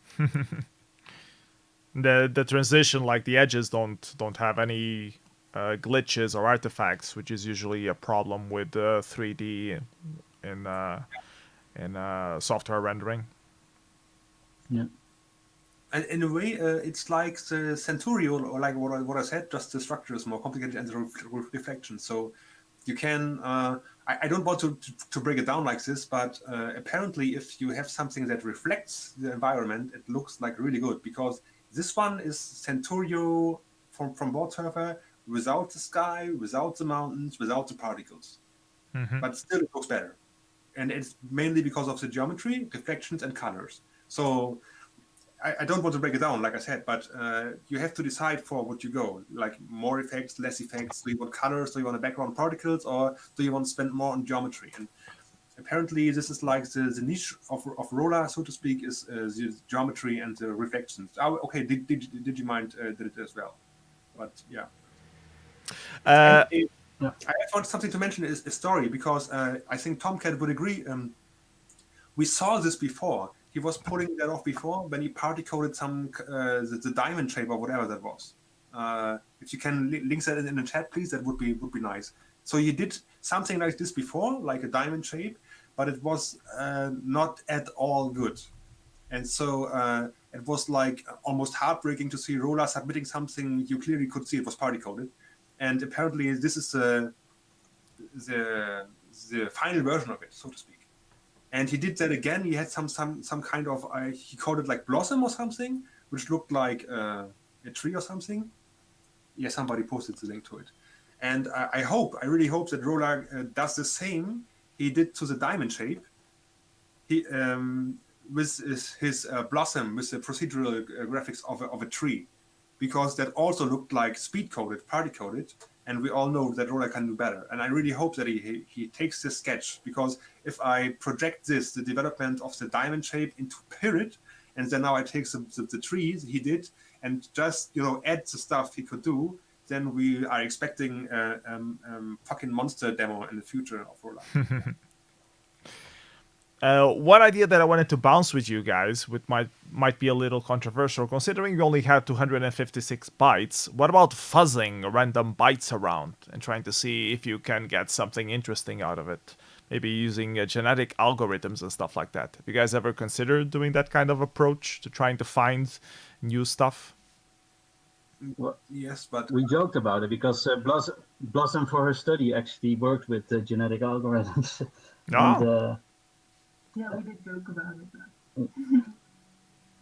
It would be nice to once give it a try, but it could never beat, I think, what a person could come up with. But if you could select a few things that seem interesting and then transform it into... And then you end up with something like Planet Xor. Planet Xor 2. That was really good design.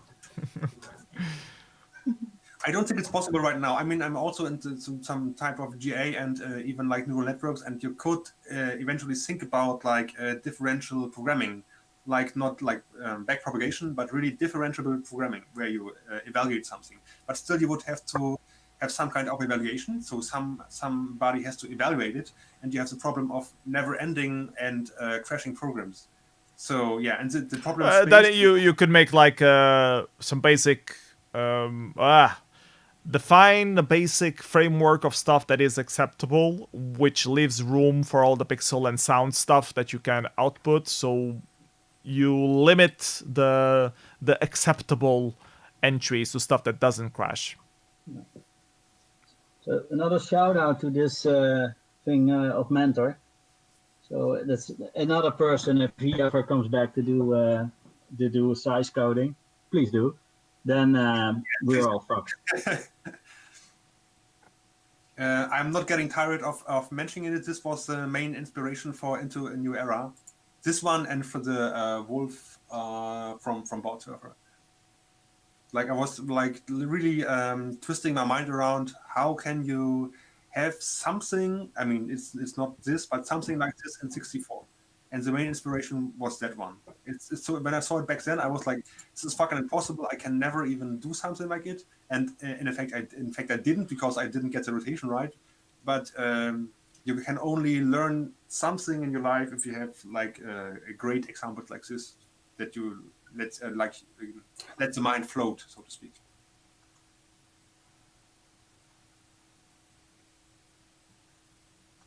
Speechless. Yep.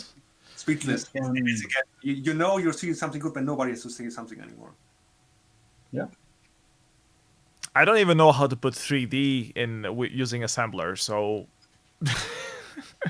it's just raycasting. Apparently, I don't know if it's brute force. I could imagine it's brute force. Then you cut off the. I just rewinded a bit. Then you cut off the visibility and hide it behind fog. This is what I did with Into a New Era as well. And it works. It's just principle. Like it's normally the distance, the maximum distance is not that high, but you wouldn't see because it blends into white, and it looks like there's something, but the mind is like it's really deep, but it's also really bright. So, but it's actually quite flat. the formula for the manga sponge is known. It's not difficult. It's a simple logical formula. The main problem for me would be to get the camera and the perspective right. This is like in the FPU. This is the most challenging part. And yeah, then maybe how to step forward so that it's fast, but maybe we can skip it in the future because the computers are getting faster and faster and faster, and maybe you can just brute force it anyway. So the next step would be like doing this in high resolution. So this would be something for the RISC OS fraction. Like I think this is off pullable. Is it even a word? Like you can pull this off with the RISC OS and in high resolution. Yeah, with sheer power, so to speak. Would be interesting. Yeah. Next entry we have lined up is Pulse. Another brainworm. Let's pick a better one. Legend from Rolla. Yeah. Let's take that one. Sorry to interrupt this, but we have it in this way. Yeah. So this is what I mean when I say Pirate was not even the best he pulled off. He's used to this kind of defining geometry in the way he does. Let's not even talk about the palette, which he pulls off like 4 shades of colors with the respective shades. But everything from the warp geometry, how is it called if the domain repetition, and then the geometry, I don't have words for it. It must be a pain in the ass. It must have been a pain in the ass to write down the formulas. I mean, I have seen the code, but I didn't even try to reconstruct the original space he was working in. Well, it just looks like hexagon tubes. And I was going to say that's a square, but I'm not sure it's really a square. Yeah, I seen a bit about it, but it's he does some funky stuff with stepping through the scene, which makes it look like this, which makes it bulge like this. Yeah, but it's really nice. Distorts a little bit. Yeah, I think that's a side effect of the way he steps through his scene. Oh, okay. That's interesting. Yeah. So yeah, it's not my favorite Rolla one, but definitely, especially at the time, it was amazing. Yeah, I'm a bit biased. I wouldn't, I couldn't say if it's the best or not because this was the entry which got me into the demo scene. This is what made me write him a mail and like, I want to compile this. How do you do this? And he was like giving me some advice. And at this point, I knew just from my childhood that when I was playing with a debugger for MS-DOS, I knew like what the palettes do, like the outports for the palettes, and how to set up the graphics mode and how to set pixels. This is what I knew when I saw this, and I was like, "What the fuck?" So yeah, I couldn't. This is why I'm totally biased. I cannot say it's the best, but it's definitely the reason I did all my stuff. This is this one. It's for me the same, but with the we come to it later with the Good, the Bad, and the Ugly demo for Surprise Productions. It was it's a similar story to Hellmood's, but then with early '90s MS-DOS demo, where I actually wrote the guy. And I guess we can segue into that because we're done with this list of playlist demos anyway. Cool. So let's take a look at the Good, the Bad, and the Ugly. My Surprise Productions released back in... You might excuse me for like 2 minutes. I have to refill my drink. Yeah. Go for it. Yeah, so this is... go ahead. I was gonna ask you to tell us a little bit about your memories from this demo, so go for it. Yeah, I think this is the party 92 or 93, I'm not sure. I think it said 93 there. Yeah. So this was the party where I went to as a little kid. I think I was 14 or 15 years old, and I convinced my mom to let Aap of Acme drive me to Denmark, and I went together with Balance of TBL, and it was our first big demo party, and we saw this on screen, and at the time we were just starting out in MS-DOS. And of course I was used to the Amiga demos at the time. But then in '93 to pull this off on a PC, these are typical Amiga effects. Did you still have that feeling in '93 that the Amiga was better than the PC? Yeah, The definitely. PC was still starting to pick up in terms of quality. If only for the crappy sound we had. So Amiga was the thing that where you would watch demos and see how to, and then try to emulate those effects on PC. And this demo succeeded perfectly at this. So I remember seeing this, and I think the address of Rick Dangerous, the cover of this demo, was on there, and they had a fax number. So back in the day, you had like a fax. So I faxed the guy about like, oh, I really like your demo, and asked him to explain some of the effects that he did. Because how did you have access to a fax if you were a 15-year-old? You asked your father to. My father had one for his work. So we had. I think I had swap disk with Rick Dangerous as well as handwritten faxes. So you would write something on paper and get like a handwritten reply in return. And some of the effects like this one, the wobble, it's pretty easy on PC, but doing those Amiga blitter effects on a MCGA thing with so little power, it still blows my mind to this day how he did this on those types of machines. I think this ran on a 286 16 megahertz.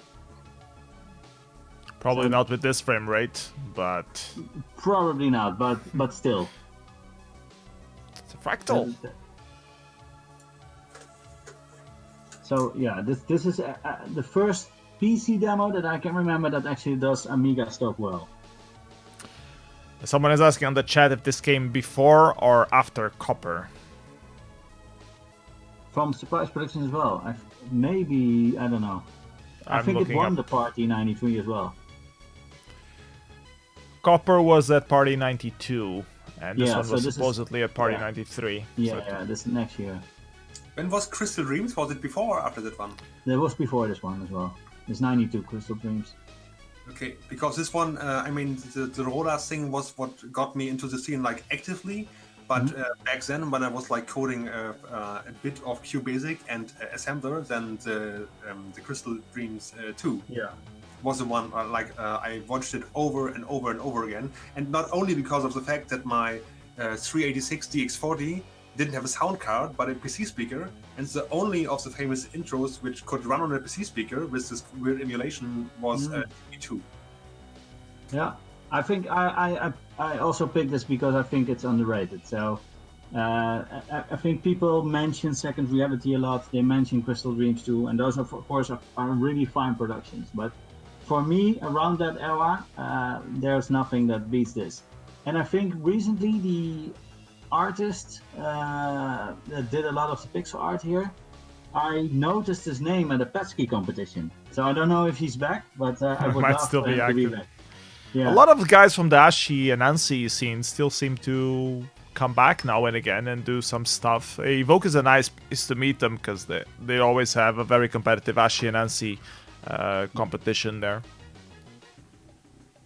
That one was very big then, right? I mean, I never did that, but this is the same like in Crystal Second Dreams Reality. Yeah. Oh, sorry, maybe that one. Yeah. But like Second Reality is then again dot like tunnels is pretty standard, so. Yeah, Joe. I think I saw some Petsky from Joe. So if he's back, welcome.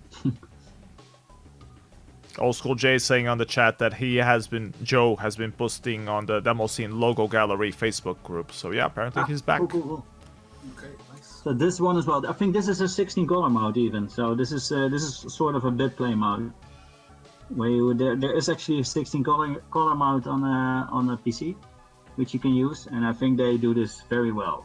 So then it acts more like an Amiga bit playing mode. That was clever. That had a really good 3D impression. Yeah, that's a very old trick, and it's funny you see it already in the 92 or 93 demo. Yeah. And you can see it on some consoles as well, and C64, that you only have to take care of the ceiling, and the rest is just, flat line all the way down. The very first Logic Design intro we did, we also did in 16 color mode. It's a simple BBS intro for Lunatic Asylum, and it has a nice 3D flat shaded graphics effect in 16 color mode, where you can do a free blending. Yeah, I still like this one.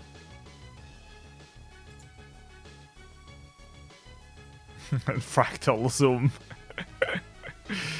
Everyone had fractals back then. Yeah, but this is 93 though, so this is around second reality time, probably. Mm-hmm. It's a typical Amiga demo on PC, let's be honest, but done well. Glens. I so don't like the music. I respect that it's done, and I respect the graphics even more, but the music, I can't get behind the music. I'm so sorry. Because it's not Amiga. Oh, it's a cello. Bounce. Also very popular on the Amiga and the Atari. Dots Cube! 2 Dots Cube! Double the Dots Cube, triple the excitement. So now that reminded me of the Blueberry C64 entry from the 128, sorry, from Outline. Just the colors are the same, right? You can yeah, blue and reddish. Purplish and orangish, maybe? Mm-hmm. Oh, so that was it? Apparently that was it. Yep. Okay, any last requests or should we wrap up the show? Gonna play at least one more demo called A World Without Blossom, Lights. do you want one of your demos? No. Ah, okay. Okay, so I'm gonna do the usual blah blah blah to wrap up the show. While you guys think of anything else you would like to see or not see, someone paused this. I hope that was not me. It wasn't me. Sometimes it just pauses by itself because web services, lol. So thank you everybody for watching and for our guests, of course, hellmood, Blossom, and superogue for joining us today on another edition of Mystery Demoscene Theater 9000. Thanks also to the supporters on Patreon. Garfield, Geoff, Thornburrow, Pauptit, Topo, Fulcrum, Paulo, Falcão, Get It, Wessendorf, Evil, Gaspod, Branch, Visi, Speaky, Seism, and Krobisar. Thank you so much for your continuous support through Patreon. You motivate me a little bit more to try to get this going every single month, along with other content that I try to put up on YouTube. Hope you guys enjoyed this series. The demo that we're watching right now is A World Without Lights. It's by Alchema and another French guy whose name I've forgotten. It was released at Evoke last year, I believe. And it won some Meteorix awards, I believe.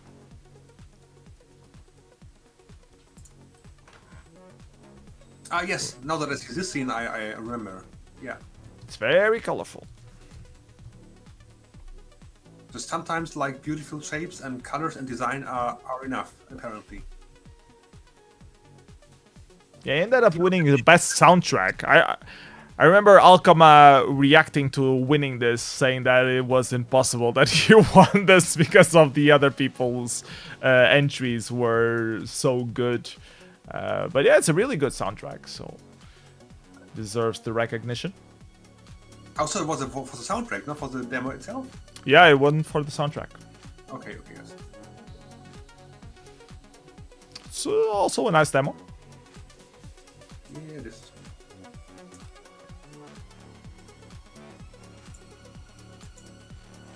What are your next plans for any demo scene stuff? Is there any parties you're planning to participate online or offline when the pandemic lifts? I guess hellmood, I'll start with you.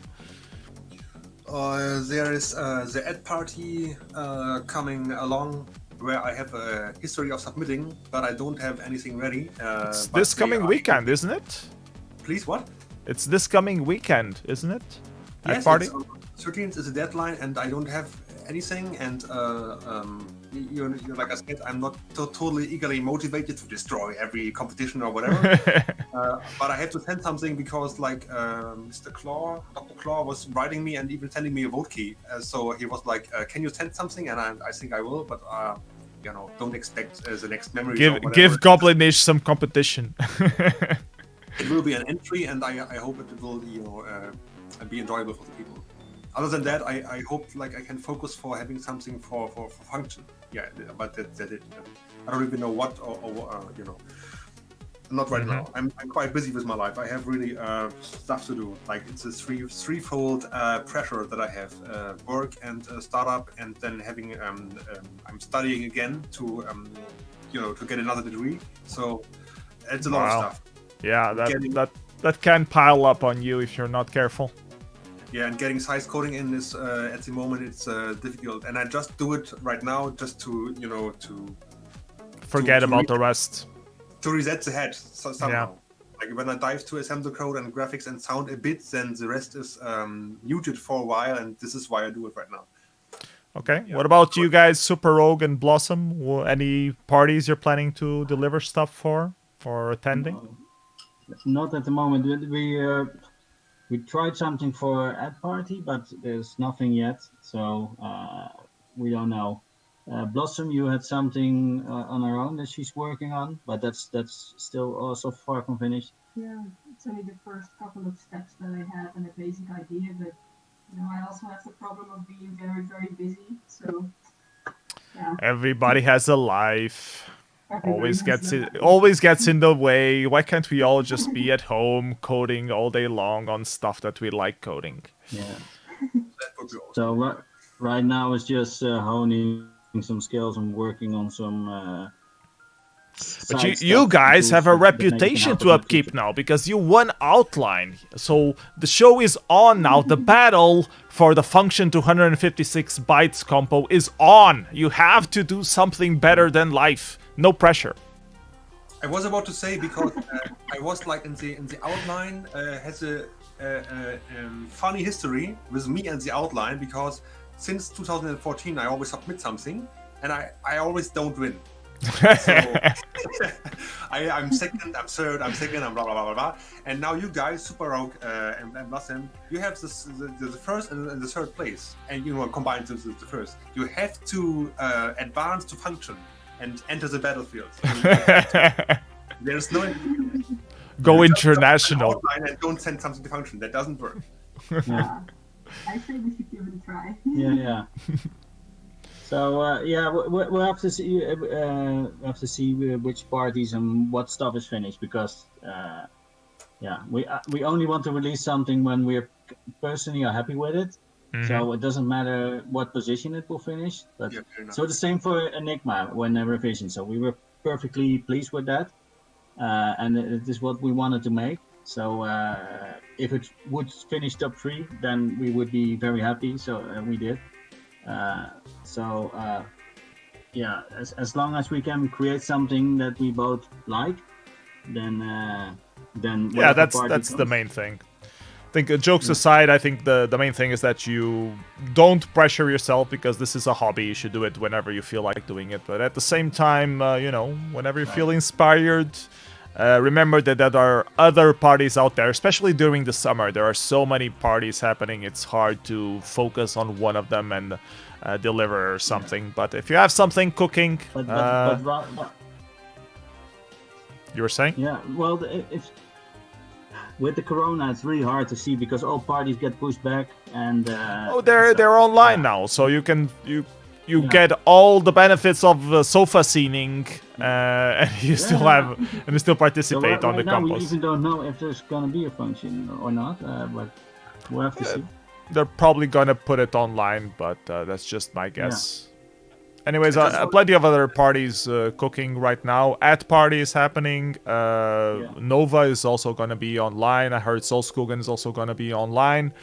A few other parties they're probably also gonna be with an online version, and I think after September we'll probably start having some physical parties happening again. At least we are planning to still organize the Inertia demo party here in Portugal, which will be in October, and we're planning to have it physical at this point, unless there's like a big wave of resurgence, but I don't think there will be. There might be a little spike again, but are you expecting more physical?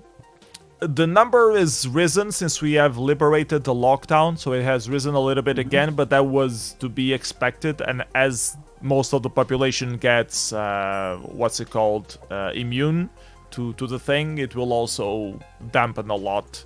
So I think by October we should be clear of that. And we are a small party anyways. We have like 30 people maximum, so it doesn't really matter much in the grand scheme of things. Even if everyone has to wear a mask, we will survive. Yeah. I wanted to add something regarding the Enigma, because the demo from superogue and Blossom, I guess. Yeah. Because board server was trying the same before, and it was not looking so good. And let me put it like this: when board server did a demo, he always did it like what Prius enough just said. He didn't fuck around. He really put the effort into it to make it really, really good. This guy was not like seeing a byte which he could spare and like was like, I want to optimize. He optimized the shit out of it, and still, you guys, superogue and Blossom, managed to do the Enigma in a way better style. Yeah, so thank you. This should be. I'm gonna show it you just, because I can. You put board server at his place because he did this, but he did it in a very bad way. Yeah, we always had because. Okay, so the idea for Enigma was just me being sentimental and just wanting to like do this thing because it was one of the demos that inspired me to do demoscene stuff. But I always felt like maybe if everything falls into place, it could be done on 256 bytes. But even Blossom, you told me like several times maybe we should do it 512 and submit it at Nordlicht. I think you. So we went to like 3 or 4 iterations of back and forth, and Blossom is really good with the FPU code. So it really, because I had her when I made an adjustment and trying to do things different or cheat a bit to make it happen, then put it back to Blossom. So you had to iterate like 4 or 5 times or 6 times even. Yeah. Because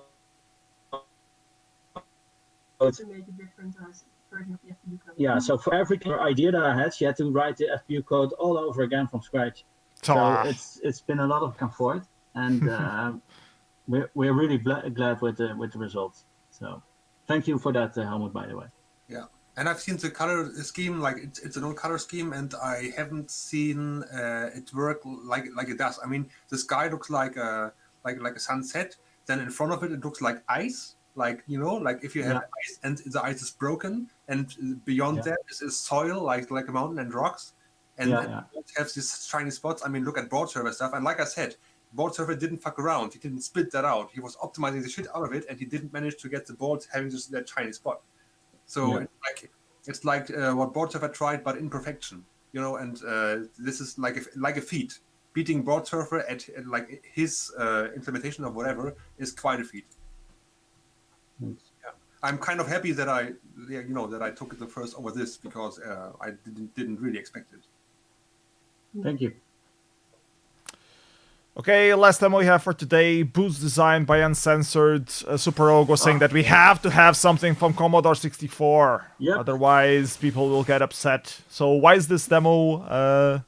What does this demo mean for you, Superogue? Why did you pick this one in particular? It's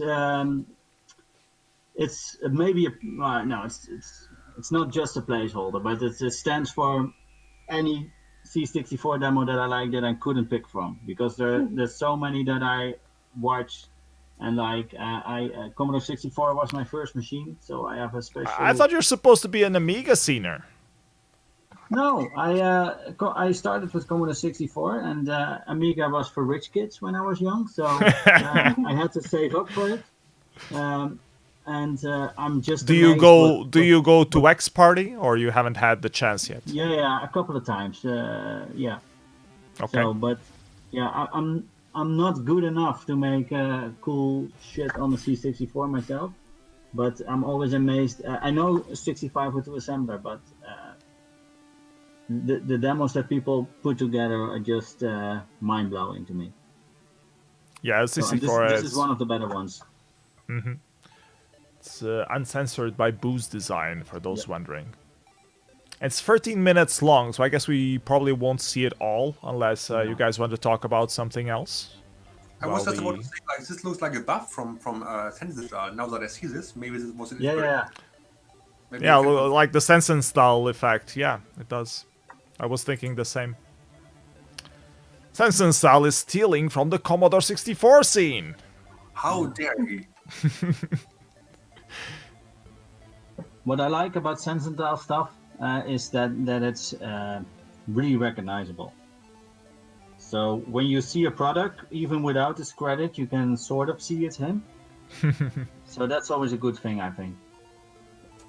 We have a word for it. We call it Sense and Style. Yeah. I don't know how he does it. We have a cooperation, and when we were teaming up, and he was like adding the twist, and I was like, hugging in my space and being like, no, you can't spend the bytes like this. And he was, yes, I can. I have to invest that in style. And then we came up with Quattro, and it paid off. Like, he was even adding lines, and I was like, yeah, but I have to code it like this, and it's like 10 or 15 bytes for lines, and I was, but they have to be there because he represents the audio lines of the film strip or whatever. Yeah. And everything he said was basically right, because what we pulled off was something I would have never been able to pull off alone. Yeah. Because I'm lacking the style, and he has the style, so it was a perfect addition. We always try to spend enough bytes to make sure it looks right. So sometimes I will, I think even in microdose, I will spend 2 or 3 bytes just to get maybe just a better shade of color or something like that, because I think it pays off. We do have a discussion, Blossom and me, when it comes to adding text. So I'm always a big fan of, I want to do more logos like I did in Nano Reel, and Blossom is always like, nah. Nah, that looks ugly. We can skip that. Yeah, I think now I can only do it when I can make it look cool. So, you mean text using the text characters themselves, or having like drawing some sort kind of logo? text or some I was talking with some.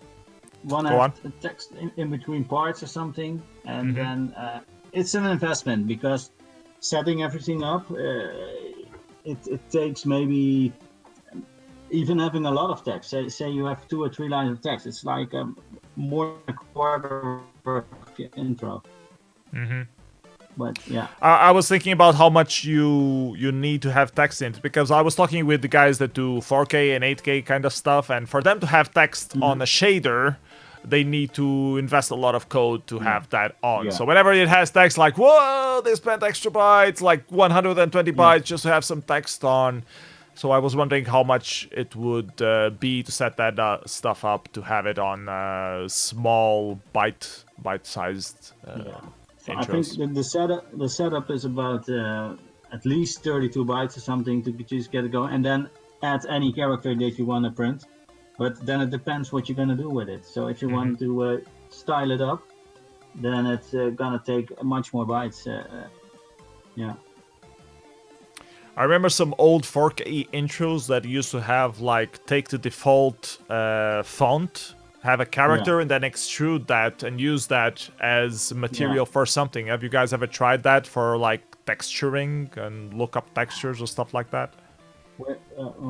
As for text, not look up textures on... directly, but it's some sort of reference to have a shape already formed that you don't have to spend that much bytes defining it.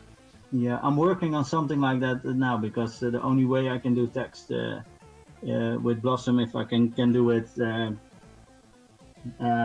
make it look better than the default font. So that's the thing. I'm actually. That's why we don't have any intro yet, because I'm just experimenting with the stuff as well as the soft synthesizer. Okay, cool. I have a good example when it comes to text, because I think text is the most underrated feature to have in a tiny intro. And I think, for example, Sense and Style, I will just post it into the chat, has this signal from Solaris, where he actually greets all the size coders, and people see mostly, I think I can just imagine, like, they be like, oh yeah, there's text inside it, but they don't appreciate how much text is in a tiny intro. It's really much. If you have like 10 names in it, then half of your space is gone. So I'm just posting the text, check it out. And also, like, Tomcat was very unfortunate to have his star scroller. I don't know the name for it. So where he like literally had the text and then you do the Star Wars scroller. and people were like reading it, and he was even pulling off a record. I think he was breaking a record, but people were totally not appreciating what he did. Yeah. Because, yeah, like I said, the impression is, yeah, text, but what about it? Text is like in the everyday, like I can pull up my chocolate and hold it into the camera, and there's a lot of text. This is not, this is nothing unusual. But in a tiny intro, you have to really appreciate what people do. Text is very valuable. Text is very, very. You see, there's text inside it, and people don't appreciate how much of an effort it is to put all the text inside it. Yeah. And you can't really compress 256 bytes. It's already compressed. It's not like you can use Crinkler on it. Yes. And you recognize what I said? These strips, these black lines, what I told you about the sentence style. Yeah, you can bet your life it's not a random thing. He wanted the black lines specifically there. It's his style. And he spent the bytes for it. Just saying, That's nice to know. I didn't know. I want to go back to the soft synth stuff because we were talking this on the pre-show and I think most of it got cut because we were having those YouTube issues. So I wanted to have this little discussion again. We had most people use either PC speaker or general MIDI to do sound on 256 bytes. Some people do some synths, and we had an intro by Provod that was known for having a soft synth, but apparently Tomcat has done it before, and we're left wondering if Tomcat was the person who did it first at all or not. And I'm going to play the intros now. So this is the Tomcat intro that had a soft synth on it. And we were talking about how you can use those bytes to do something more stylish but you have to use them wisely, because if you're just using sound the same way that you're using general MIDI, you might as well just be using general MIDI. And in that regard, I was suggesting, sorry to cut you off, I'll wrap it up. Maybe it would be interesting to have more emphasis on the 512 byte category with better sound. And what are your opinions about it? No. Yeah, so that's a good idea. I can say that. I can't reveal too much about it. Because you're working on a soft synth yourself. We might have plans for a 512. But like, how much byte does it get out of 256 bytes? How much goes into a soft synth if you would have to do it compared to general MIDI or a PC speaker? It depends on the length of your tune. So if you're doing, like, for example, this Tectonic, it probably does a byte beat loop, which it takes a bit of setup, and maybe you can get it down to 64 bytes, something like that. Don't know, but it's the same pattern that repeats over and over, which is cool. But if you want to do like a proper song or a proper soft synth, it's gonna take some bytes. So yeah, that's why I'm actually I'm working on a sort of tool that will maybe help to make that happen, but it's still early on. So right now it's all working a bit inside the tool, and then I have to do the replayer in assembler and see how many bytes it takes. But for 256 bytes, you can bet on it. It takes about half your intro. Hellmood, what's your opinion on all this? Yeah, I have two statements for that. The first is I'm still not giving up on the frequency modulation, because I pulled that off in SpeedCore, like the next entry. Maybe we can show it again. You can at least produce a decent bass with very, very little code. And you can add noise, and you can maybe, I looked online.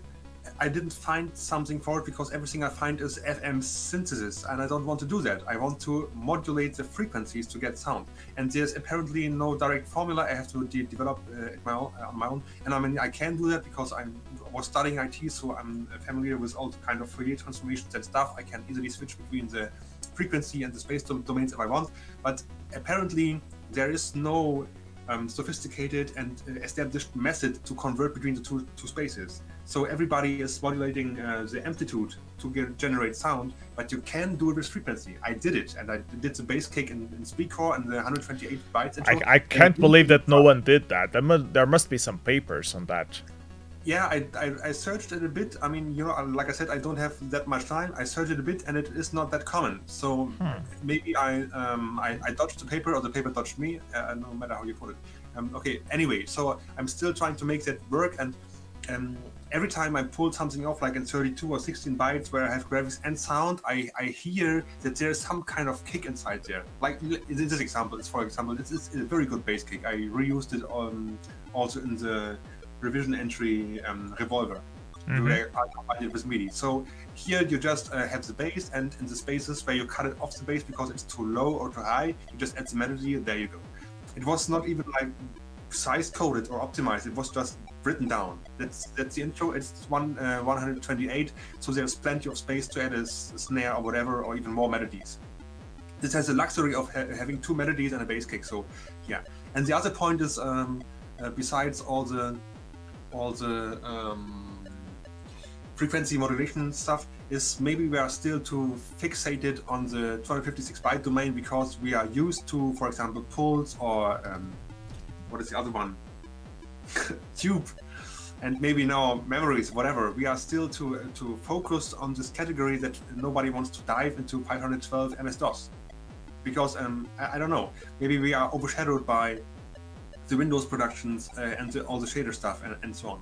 But I think you hit a good point there. You had a good point. You hit a soft spot, because it's time for people. It will also be harder to do an actual intro. Like if you have to start composing a lot of complex sound, you will stop having opportunity to do all of the 256 byte intro in less than a week. You'll have to actually do proper sound, actually get a musician and stuff like that. So it's opening another can of worms. So I'm wondering if that's what's keeping 256 byte coders from exploring that into the 512 category. You can see with the intro by Pauptit that the soft synth is really awesome. I really like it, but you can see that the leftover space is there's just they don't have that much to do with effect. It's just no, that's not the effect isn't not on the same level. Yeah, this is on the same level as other 256 byte intros, but of course it isn't, because it's basically a 128 byte intro with a 128 byte synth. Yeah. It's even impressive that he managed this all the circling around and constructing the radius and the angle and doing something. It's quite impressive. Yeah. He managed to pull off at least a decent 3D impression. So the inner tunnel is moving faster than the outer one, so you have the feeling of 3D, and that's already a feat to pull off. And I think more is not possible in this size if you have a real soft synth. But like I said, I think that there's stuff to explore. But like you said, PS, it requires engineering. We're talking about real science here. We're talking about people like doing real work, and not getting paid for it, other than being honored and stuff. I do have to shout out to Tomcat, because he does a lot of work on PC speaker and Bytebeat and anything non-MIDI, because of course he's mostly developing on FreeDOS, so he doesn't usually use the MIDI sound. And you can see him especially in his last few productions, you can see him exploring the field. So sometimes, let me say this. I think it was a pity that at revision that he didn't finish top 3, because he deserves the recognition. For doing that. And so you can see him putting in the work and actually releasing it instead of not releasing it. And so yes, I do like what he's doing with sound. Okay, I think that's it for today's show, unless anyone has any last moment questions. Thank you everybody for joining us. Hellmood, always a pleasure. superogue, Blossom, great to meet you guys. Keep on rocking on the free world, and hope to see more releases from all three of you guys. Great stuff. Yep. Okay, bye-bye. Bye-bye everyone. Take care. Bye-bye. Have a great evening. See you soon. And start